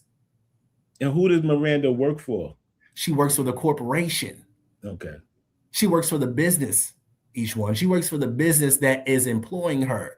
That's allowing her to provide providing the service. And if there's any discrepancies in the numbers when the accountant starts making these numbers out, and he starts to see that the drawer or the till is off. Yep. Isn't he going to call her? Yeah, because it's either going to come out of her paycheck or she's getting fired. Just like if you are working for a business, or like if you are a smaller subsidiary of a larger corporation, right? They could easily replace the person that is in charge of that subsidiary organization because they are doing wrongful wrongful practices, right? So you're removing these individuals from that space because they are doing wrong, right? So it's all documented, right? This is all documented, but you also need to you need to do this too, though. You got to eliminate it. You have to eliminate, the undocumented voyages estimate. Okay.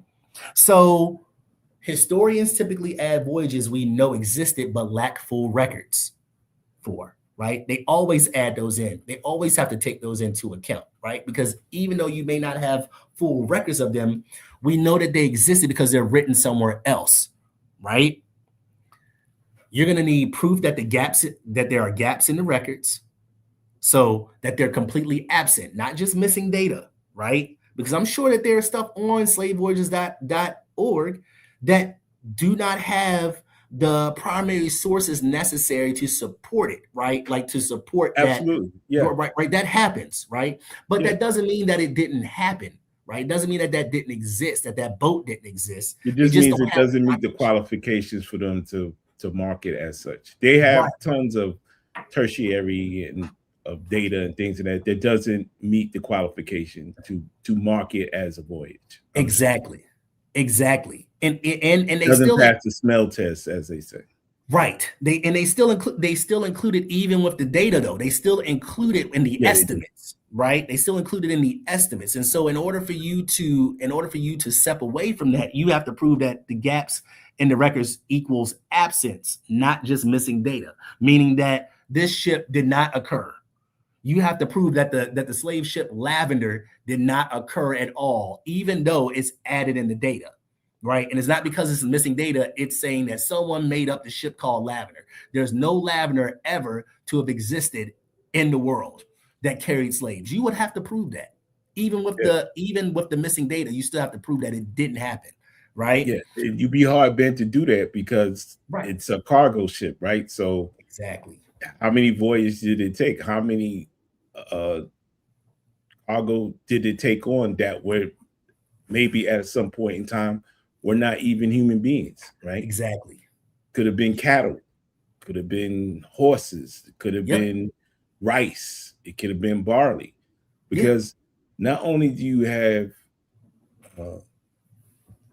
this is a triangle trade, right? So not only do you have all these areas or stops of disembarkment, but you also have return trips of raw materials. Are you saying that this Lavender that dropped off 200 human beings in Barbados, and when it returned, is not the same ship? You know what I'm saying? Right. That took on what 500 barrels of sugar going back to Lisbon. Right. It's not the same ship. It's not the same captain's log. Right. It's not the same captain. It's not the same crew that when they got successfully to Lisbon. For the Indian company that was logged to be paid out because they completed such journey. How did he prove that he got paid? Exactly. How do you prove you? How do you, like, when you go get your paycheck? How do you prove that you did work? Exactly. You have to go and you get a stub. Like, okay, for me, right? You get a stub, right? You get paid and you get a stub that gets put into your account, right? Like it's digital. So you get a stub that says Teach on the Move worked for these many hours during these 2 weeks. Here's his pay, right? And then another 2 weeks comes. Here's his pay documented, right? He didn't take any sick leave. He didn't take any personal leave. And after taxes, this is what he has.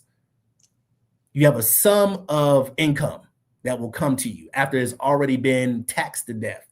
You get a sum of income that's like, this is your money. Now spend it how you want to spend it. Put it towards bills, do some luxury stuff, whatever you want to do. But that's how that works, right? That's how it works. And so, again, you would need to be able to prove that even the smuggling and illegal voyages didn't happen. But we know that they happened because those are even documented. When you had violations of law after abolition, you're going to end up having people document the traffic of people illegally. Case in point, Do we know about the Clotilda? Yes, we do. Right? Is it documented? Absolutely. Did they find the ship according to Kamal Siddiq, right? Siddiqui and many others that took that dive? Yes, they found the ship. They also found the Henrietta Marie, right? And they're still finding boats under there. And also it's important for us Did to, that man break the law? bro, absolutely. So was he brought up on charges? Nope. Was that documented? Was the Clotilda documented? Yeah. Yes. Okay. Yeah, absolutely. Absolutely. He made a bet. he made a bet that he couldn't do. And why would he make the bet that he couldn't do it? Because it was banned to begin with. He wasn't supposed to do it because the transatlantic what was this, the slave the abolishment of the slave trade happens in 1807, right? So you wasn't supposed to have any more slaves coming into America. That's where the smuggling occurred. They were probably smuggling. They were definitely smuggling slaves from Cuba to other places in the Americas, right? They were doing that all the time. There were slave boats and stuff that were smuggling to some of these British colonies and stuff because the masters wanted to have slaves, right? The government was stopping it, but that didn't mean that the plantation owners wanted to stop it. Yeah, when they banned the international transportation of enslaved people, that dealt with the English. Right. The Portuguese never stopped. Right. Spanish definitely didn't. Spanish didn't stop. So No. that you can't when you talking about those people going to Brazil or going to Spanish colonies and territories, that doesn't stop. So, right. It does not stop. And as a matter of fact, we can show in the intra-American slave trade when people were actually going down into Cuba and going into South America to pick up said enslaved Africans. Exactly. Coming into places like Louisiana, into Texas, and into those places. Exactly. So you only see individuals that and I want to add this too. You have places in America that are continuing slavery in general while America had ended slavery, right? Yes. So you have after 1865, you still have the Empire of Brazil that's still continuing slavery on to like 1888. 1880, yeah, 1880, yeah. Yeah. So like you still have Brazil practicing slavery in the colony, or not in the colony, in the country, an independent country. It still has enslaved individuals.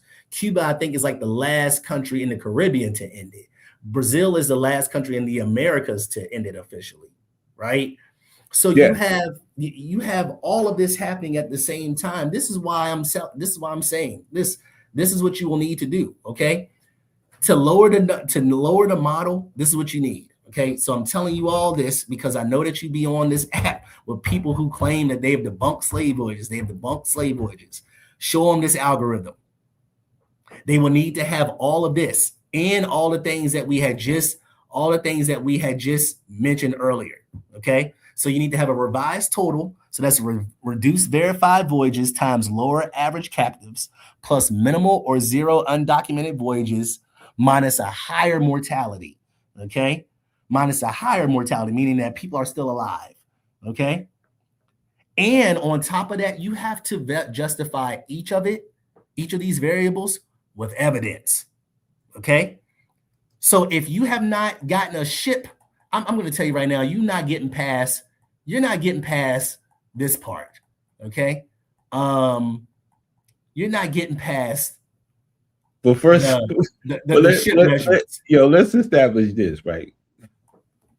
When you do this type of work, what you're asking them to do, you necessarily can't do it yourself. No, you need a team. So let's establish this. What is the job of an auditor?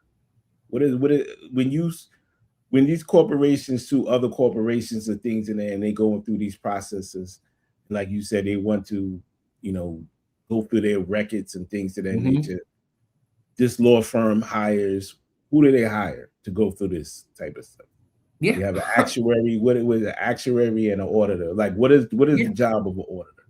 So the whole point of someone that's going to be an auditor is to go through every piece of documentation that has been submitted. Okay? Every single piece of documentation, from the tax records to the insurance records to anything that's been imputed that they use as, like in this case, that they would use as a source to support the slave trade. The auditor is in charge of going through every line item, step by step, information through information, to find every discrepancy necessary to prove that these things did not occur. Is And that like is that a profession? Is that does auditing exist? Well, auditing exists. Auditors exist, yes. right? You would need to contact an auditor. You would have to do the. In fact, if you are an auditor, you would have to be doing this work on the behalf of your organization that has hired you to do the work, right? But last time I checked, Khalil, you correct me if I'm wrong, the people who are saying that they debunk SlaveVoyages.org because they done clicked on the chart a couple of times, ain't none of them auditors. None. Not that I know. Not that I know of. Maybe I'm wrong, but maybe they are auditors. Maybe I could be completely off base here, and maybe they are auditors. But the last time I checked, ain't now one of them an auditor. Not one, right? And so, and it would cost a lot of money to do so. And we're talking about a database that has been, again, vetted by multiple people and peer reviewed. I think we need to understand this because I know y'all hate the word peer reviewed. This is a peer reviewed project. There's all hands on deck to try to justify that these numbers, that these estimates are legitimate estimates, right? And they go through a process. They went through a clear research-based process to count all of this data up. This, again, is decades of work being digitized, right? If you go back to Slave Voyages and you go here, I'm about to end it now, but I want to show y'all this real quick. For the intra-American slave trade, they even have primary sources that go with it. If you go to documents, notice, and let me slow that down real quick. I'm gonna go back. I went to the three dots, and then I went down to documents. What's that thing there called? Methodology. Did that say methodology? I just saw that too. As soon as I clicked on it, I was looking for this too because I want to show. So they give it to you right there. Yeah, they give you the methodology for everything. So let's, you know what? Hell, let's do it. Let's go to the let's see, the transatlantic slave trade database, because that's what we've been focusing on, right? For those of you who don't know, these are shackles, okay, that were put around the ankles and hands of human beings to transport them from point A to point B during the slave trade. Okay, I wanted to show that. That's what I wanted to show right here. That's what I've been looking for. Okay, all right. Now I want to make sure that I add some salt into wounds real quick, bro. Okay. People get real excited because they said they saw these numbers, right? 36,000 transatlantic voyages contained in the database allows us to infer the total number of voyages carrying slaves, which is a normal scientific process. You're inferring data, right? You're inferring through the estimates. Slaves from Africa. The estimates page suggests that 12.5 million captives, okay, 12.5 million, departed Africa for the Americas. Dividing this total by the average number of people embarked per voyage, 304 individuals, will yield around 41,190 voyages. They give you, I mean, that's the algorithm right there. They tell you, it's not like they trying to hide nothing. It's right there in front of your face. If you got something, if you're trying to dispute that, then you have to do your own, you have to present your calculation to dispute that information. Exactly. But you know what though? Let's do the math ourselves just real quick, right? So let's just use the 36,000 number, okay? Got a calculator up here. 36,000. So let's take 36,000 and let's just lowball it for a second, okay? I just want to do it with 100, okay? The 100 are the amount of people brought over 36,000 voyages, okay? That would get us around a number of 36 or 3.6 million. Okay, that's what that would be for just typing in 36,000 voyages times 100 people per voyage. Okay, but we said that the typical average was around 250 to 300. Okay, so let's do 36,000 times, say, 300.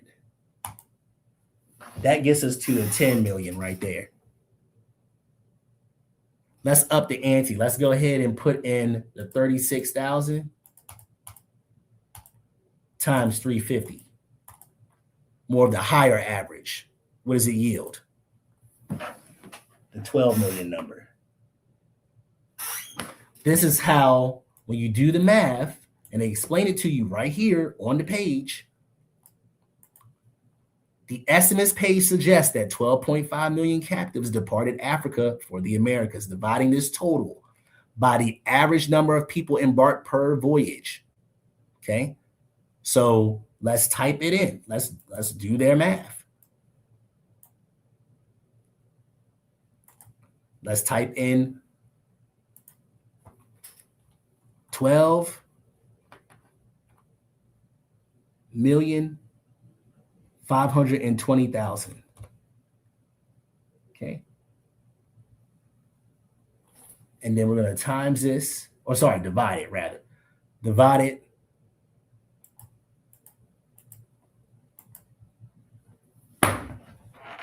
$41,184. That's the math.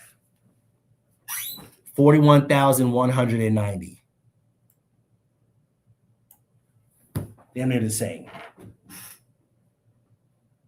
That's how many voyages are there. Okay. Then it goes on even further, and it says this, right? Dividing by the average number disembarked per voyage, 265 people yields an estimated 40,380 voyages arriving. So let's go ahead and put that number in here for a second. Let's go ahead and add the calculator one more time. So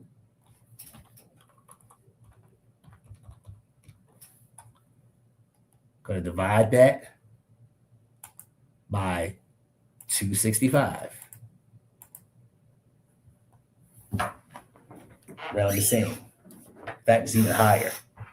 Okay, so an estimated 40,380, estimated 47,245. In the same ballpark.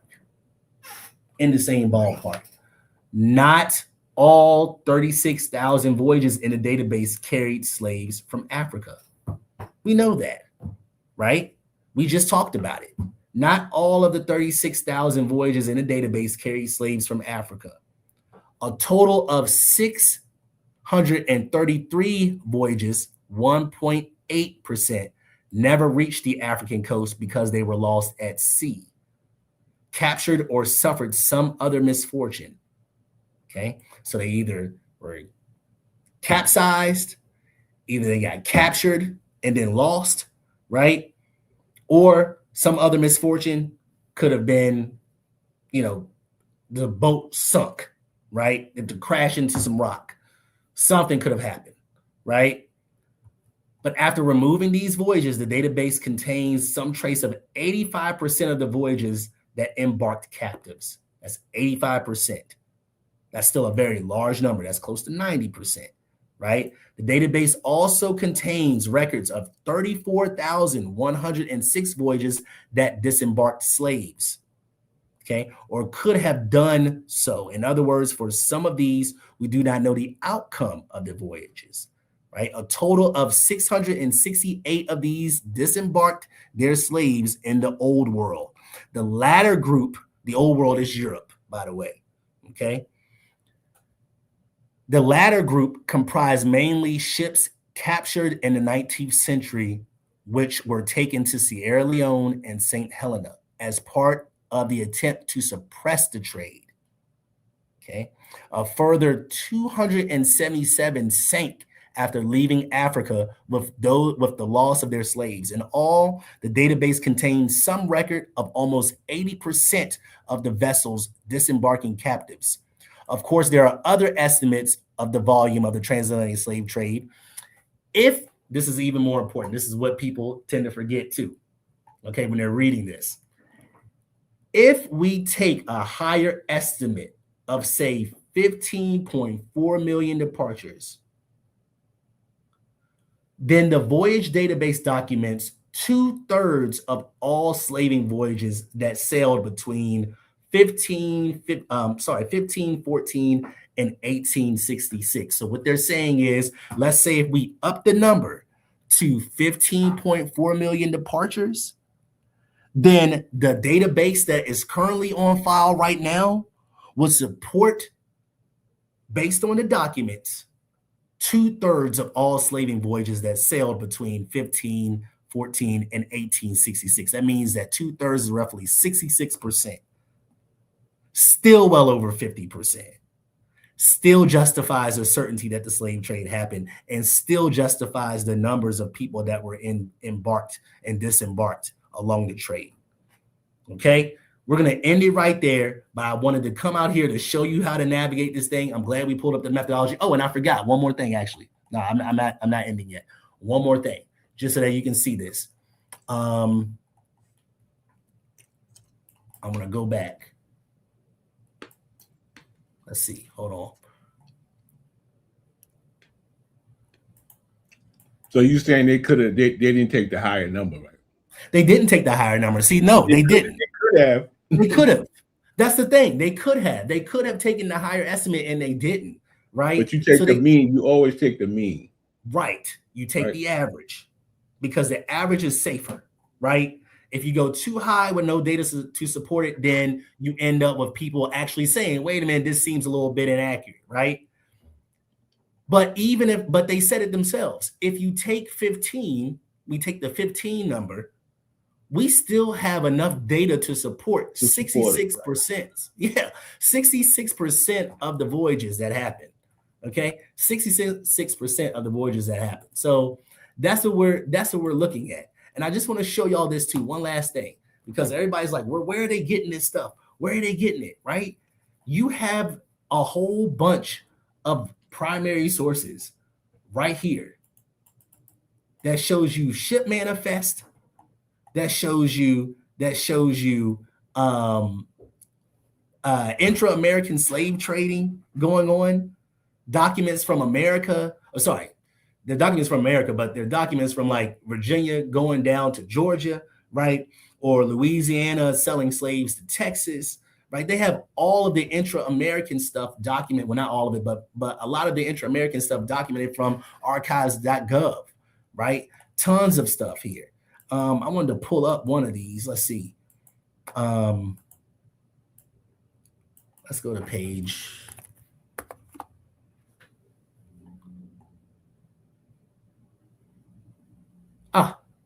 Oh my goodness, perfect.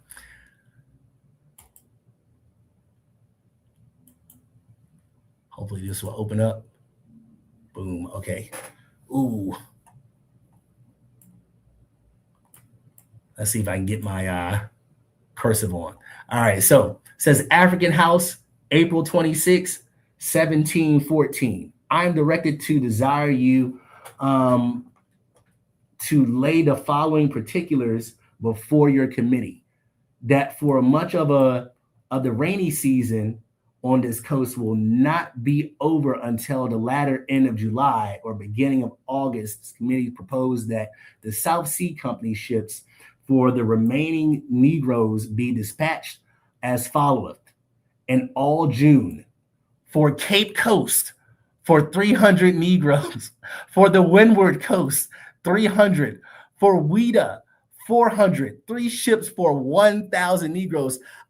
Sir, Khalil, are you there? Yes, sir. Did you hear what I just read, sir? So to go further down the rabbit hole, does the Cape Coast exist? I think the Cape Coast exists. Should I look up the Cape Coast? Yes. Okay, let me look up the Cape Coast. Oh, we just hit a gold mine. Sheesh. Let's see what we got here. Because if I look up Cape Coast and I see that it's located in Africa, you know what that means, bro? You know what that means? That means that this is bars. Bars over bars. Bars over names. Bars over bombs. Bars over bombs. Bombs over slave forts. Bombs over boats.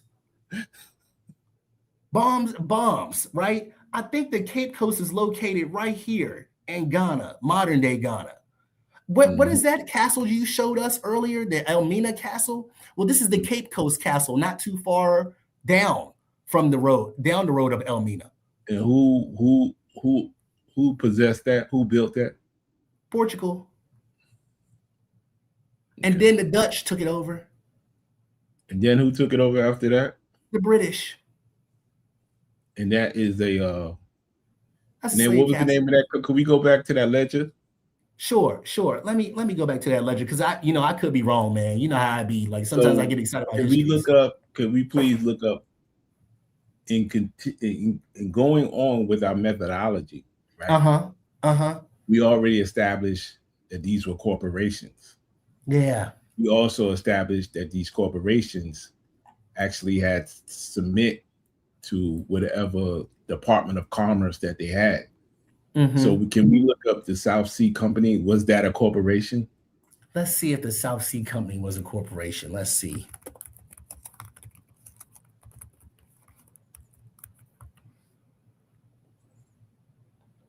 The South Sea Company was a British joint stock company founded in 1711. Okay.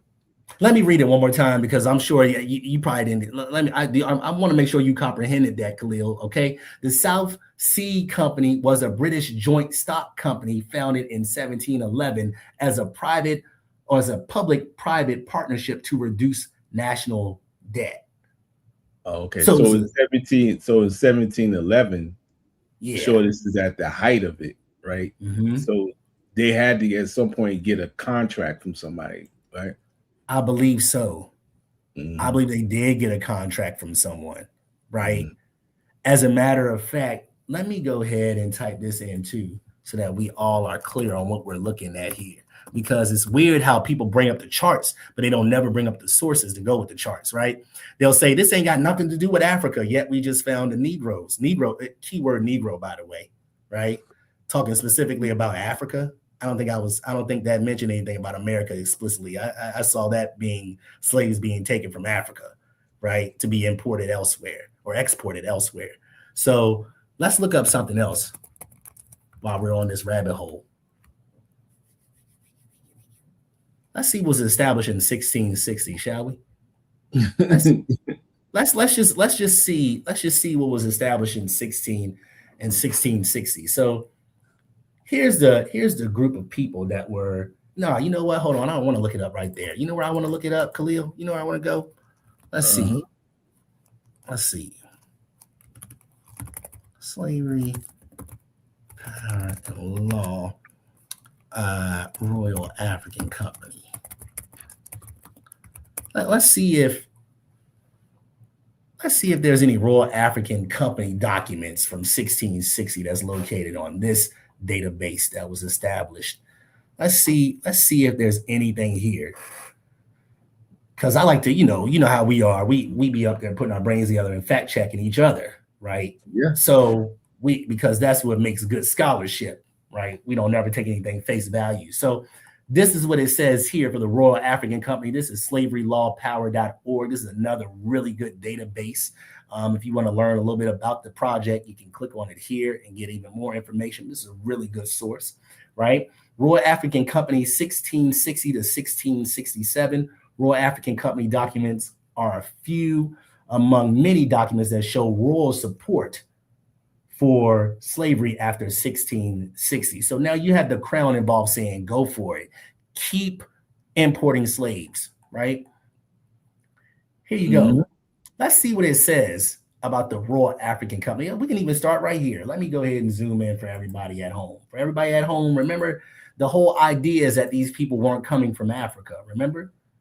So please explain to me why there's a charter and a company called the Royal African Company and a charter of places that exist in Africa today, even before today, right? In the more earlier parts of Africa during the age of exploration. Whereas all regions know by the names of Guinea, that's in Africa. Beni, that's Benin, that's in Africa. Angola, is that in Africa? Yes. Sub-Saharan Africa, right? Mm-hmm. Okay. And South Barbary, also located in Sub-Saharan Africa. Can you do me a favor? Sure. In further going through this investigation, so you already established the fact that this is the Royal African Company, right? Mm-hmm. Mm-hmm. Most corporations have what's called a coat of arms that is kind of indicative of why they even started their business. Can you please look up the Royal African Company's coat of arms, please? Sure. I don't mind doing that for you. Each one, I will gladly do that. Royal African Company coat of arms. Let's see real time. Like. Whoa, what's going on?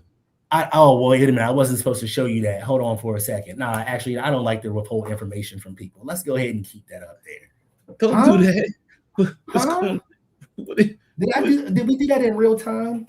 That's not those same composites that I showed you. Hold on real quick. That's not the same composites that I showed you. Hold on just a second, because I feel like I had a picture earlier that had the exact same composites on it. Right. What is that grass dress? All of that. What's going on? Are those composites? Did we not do a whole show on this? I believe Dr. Joseph Kolsbauer walked us through this, almost now a month ago. Yes. And we talked about the combination of mascots, minstrel mascots, right? Yeah, minstrel mascots. Yeah, and we showed how people would use these symbols to signify power over smaller dominions, aka people who were considered to not be human, people who were considered to be less than European, correct? Yeah, and they use these things called allegories to determine what these people were. So if I'm looking at this coat of arms, and it's the two supporters. Those supporters are the things on the left and the right that's holding up the crest. What is that in the middle? That in the middle of that? Are you talking about that? Bring that up a little better for me. Are you talking about that thing that's like right in the middle of that, picture, right? Yeah. Can you just talking about? Let's see. Yeah, just click on it. It's going to come up. Yeah. Let's see. I think I know what you're getting at, because oh, wait a minute. Oh, see, look at the man trying to shut us down. Okay, hold on for a second. Let me click on the color one. Click on the color one. That's better. You talking this one? Yeah, let's click on this one. It's the same one. Color. I like the color. Click on it. Let's see in the African American Registry. Shout out to the African American Registry. Right? Let's see what it has here. It in the middle of this, I feel like there's a what is that? An elephant? Elephant. No. Maybe it's a woolly mammoth, Khalil. I don't know. I don't know. But it looks like an elephant to me. And the last time that I checked, I don't think that elephant means Republican Party. I think that elephant in the time period of the 1660s, Khalil. Well, hold on now. Hold on now. There are elephants in India. There are, you know what? You're absolutely right. There are elephants in India. Those elephants, of course, if we want to get into the whole genealogy, right, of those elephants, right, that exist in Asia, I believe that those individuals had migrated away from Africa several centuries, right, ago, right? And for that elephant, is that not an ivory tusk that's sticking out? Yeah, it is an ivory tusk. And if I'm not mistaken, what was traded amongst the Africans and what's that word that starts with an I? There's a soap company also named this too, a soap brand. I think it's called Ivory, bro. think it's called Ivory, bro. But I mean, I could be wrong. I mean, it's not like, I mean, again, what is that sitting on that? What is that sitting on the back of that elephant there? right there, you talking about this? Yeah, what is that? That flag and that looks like a part of a castle there, Yeah, or a right? fort or something. Or a I fort. don't know. Yeah, that's what it looks like to me. Looks like a post, right? And right above it is that knight's helmet there. And why would in the world, if Yeah, slavery that didn't would exist, be the crest. that Yeah. would be the crest, right, right, right. Why in the world would they put the crest right there? And you know what's even more fascinating And too? what is that? Is that not a anchor? That's an anchor. And typically, I mean, that would mean that these people were going to go sailing, right? That these people were seafarers, right? These people were trying to Okay, I do don't know why something you on the waters. must represent your company, and you got a crest I would assume so. I at would the head, assume so. which would be the one Yeah. of the biggest symbols there is. I don't Uh-huh. know I why would would you use assume the anchor. so. I would assume so, right? I feel like, again, to go back to what we were talking about, right, earlier, because I'm almost certain, right, that all these places that you just showed us, right, they could be located on a map. As a matter of fact, let's just see if this place has a map. Do you think that this website may have a map that kind of details the the um the locations that were just being talked about? I wonder if Sure. I'm wondering if there's a map that details that. I wonder if it's there. Okay, this is some kind of game they were playing or whatever. Let's see. I'm trying to look for the. Is this it? No, I don't think this is it. Hold on for a second. There's maybe it's in the time. Is it in the timeline? The timeline map. Oh, the timeline is legit because the timeline has everything. Oh, here's some of Mm, these. Look at that. Oh my goodness. Oh my goodness. I'm diversus. What Roman Pontiff? What is going Huh? on? Huh? There's a lot of stuff here. Why does this have anything to do with the Royal African Company? I don't know why any of this would have to do with the Royal African Company, but I wonder if the Royal African Company is actually on here, right? Because look, this is what we were talking about with Charles V, right? We were talking about earlier, like Francis Drake and all them. We even had the first major slave rebellion, right? That begins in Hispaniola, right? Christopher Columbus. Up, this is our boy Alfonso right there, Alfonso the First, right? We just talked about him. We just talked about him, bro. Let's keep going. Let's just keep going. Who's that? Who's that? Who's it? Is Who's that that? Don't forget her now. is that our girl? Is that's Yep, Queen that's Elizabeth? her. Oh, and hold on real quick. Hold on. Who's that? John Hawkins. Didn't we just talk about him earlier with the Sea We did, Dogs? sir. Yes, Right? we did. Capturing 300 people for the slave trade, right? In today's Sierra Leone. And you know what's crazy? Today's Sierra Leone was established by the British. Yes, sir. So they were capturing people in a place that they would eventually colonize centuries later, several centuries later, right? Yeah, because who were they chasing? Who were they chasing? Who were they pirating or privateering? I think they were privateering those Portuguese ships, weren't they? I could be wrong though, but I'm almost certain that that's what they were doing. Yikes! So there's all of this information, but I wanna make sure that we go back up. That go that mulatto word up. They ruled a settlement of self-liberated Africans. You know what? Let's just view that real quick. I'm on one today. Let's just go ahead and take a look at this. This is in 1599. Los Tres Mulattos de Esmeraldas. Right? We see this on the book. This picture is on the cover of that Jack D. Forbes book that everybody can't stop talking about either. Right? But it also says a portrait of Don Francisco de Arobe and sons Pedro and Domingo from the Esmeraldas coast in Ecuador, the son of an escape. The son of an escape. Wait, let me hold on. I got something in my eyes because of pollen. Shoot, man, it's hard for me to read this word. Starts with an A, ends with an N. African, that's what it is. They have pollen in Virginia? Yeah, they got pollen, bro. It's tons, man. I be wearing my eyes out, man. I gotta get Benadryl and stuff, man. It ain't good. But the son of an escape, the son of an escaped African slave and a native woman Francisco submitted to the authority of the Spanish crown in exchange for governorship of the province of Esmeralda. See, what I'm basically telling y'all is this. Y'all need to pick and choose your lies. If you're one of those individuals that can't stop talking about this, y'all gonna have to pick and choose your lies, right? Either Africans didn't come over or Africans did come over, right? Not come, brought. Either Africans were brought over or they weren't brought over. Because first we went from it didn't happen to, oh, some people it didn't happen over. It didn't happen like this. Yeah, it didn't happen like this, right? It didn't happen like that. Well, then you're gonna happen like that. Right. You don't get to just pick and choose your articles and try to find this little nice gray area to play in, right? We're not going to do that. We're going to use the data that's provided. And there's plenty of data that's provided, right? And this is just this database is a secondary source with tons of primary information, right? So notice I never said that this source is a primary source. I said that this is a secondary source with primary information, right? So we have transcripts that are there that have been transcribed into English and put on the website, right?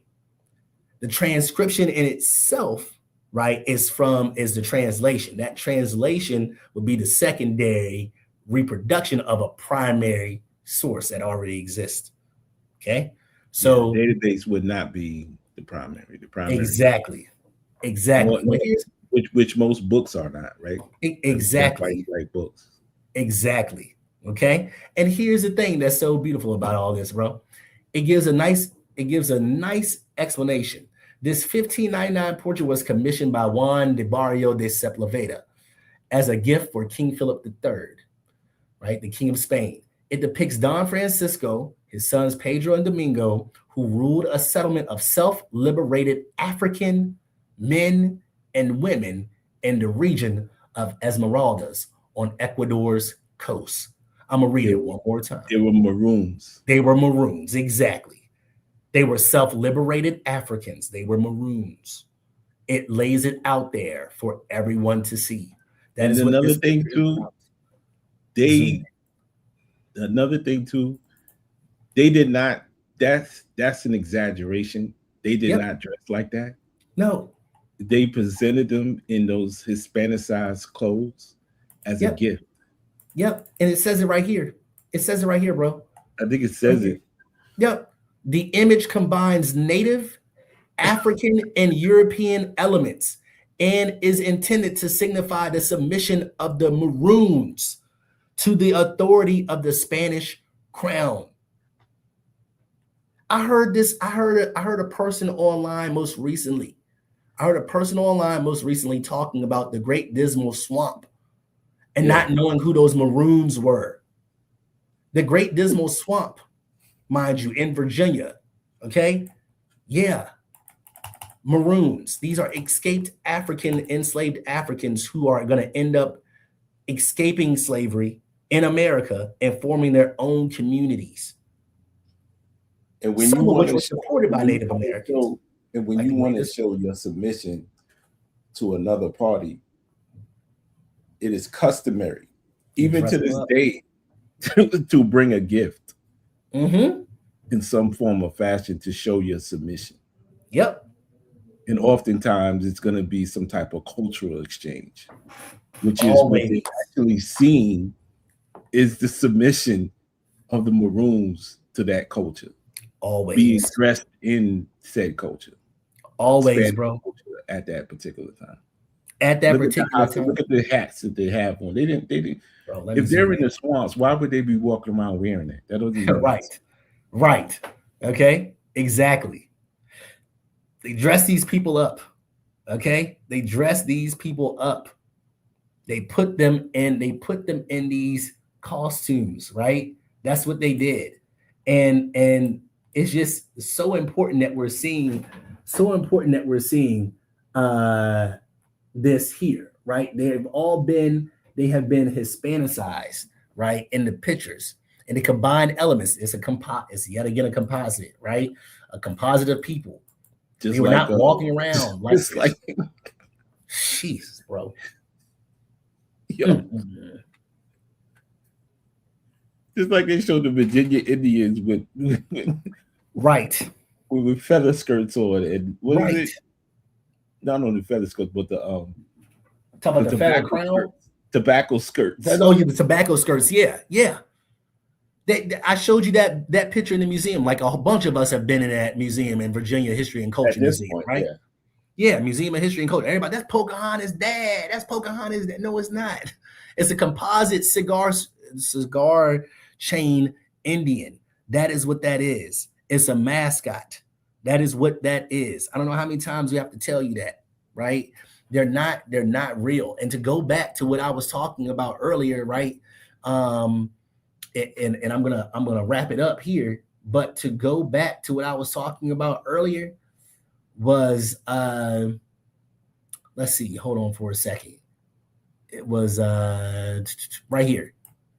This document, the African House document, it laid out all of the slaves for this particular voyage or for this particular source, right, of where they needed to go, right? So 2,490 Negroes, each Ouida ship to touch the Cape Coast Castle. I just showed y'all the Cape Coast Castle. It's documented here.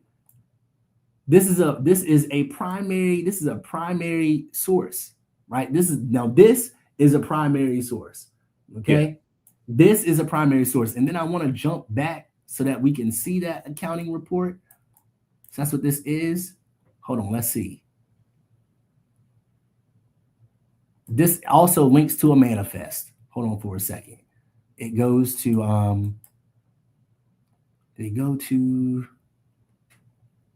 let's see. That's the manifest. Let me see. Yeah, so it goes to it. Hold on. Let me see something. It should. I'm gonna add it to my workspace. Hold on. Let's see. I was looking for. Oh, well, this is the translation, so you can see it in cursive. So if you're having trouble reading in cursive, you can click on this and it'll give you the annotations for it. But I was trying to go out. Are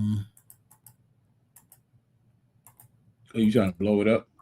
No, I'm trying to go back to where I found it. Let's see. Ooh, I probably went too far now. There you go. Let's see. Hold on. There we go. All right. So anyways, I'll find it again. But this is, I got it to my workspace, so we'll be good. We can always thumbnail it. But yeah, these are the sources that are in the SlaveVoyages.org, where it's clearly saying that it's African. Look, man, I'm done. All I'll say is this. I'm going to leave y'all with this. Do not believe any person sitting online, going up on your panels and telling you that they have debunked SlaveVoyages.org. If they have not done any of the stuff that I showed you on on this, how I got it to break it down for us, to put it in simple terms. If they haven't done any of this process, they have not debunked SlaveVoyages.org. They have not debunked the several decades of work that it took to build out the website at all. Okay. So if they have not done any of this, do not believe them. I don't care if they come up there with the chart. Okay. Talking about it has changed. It has changed. It only has these many. Make them do the math in front of you. Have them go through the whole algorithm in front of you. Have them go through it piece by piece, name by name, number by number, and make them debunk it in front of you in real time. Screw the screenshots. Forget that. Have them go through the math with you and the algorithm with you and the methodology that they use to debunk it. And if they can't do that, and if they can't prove to you that they did a ship audit, because you're going to need to have a ship audit, you're going to need to have all of the tons of the ships written down, all of that. And you have to have the legal records, piece by piece, proving that these things didn't exist. If they can't provide any of that, then they did not debunk Slave Voyages. Stop believing everything you hear on TikTok from people that are not skilled at this work, that are not teachers. I don't care what they put in their profiles. They're not teachers. They're not educators. They are hobbyists. And they're grifted. Do not believe them unless they can prove to you that they've actually done the real work. I'm done. Mic drop. Y'all take it easy.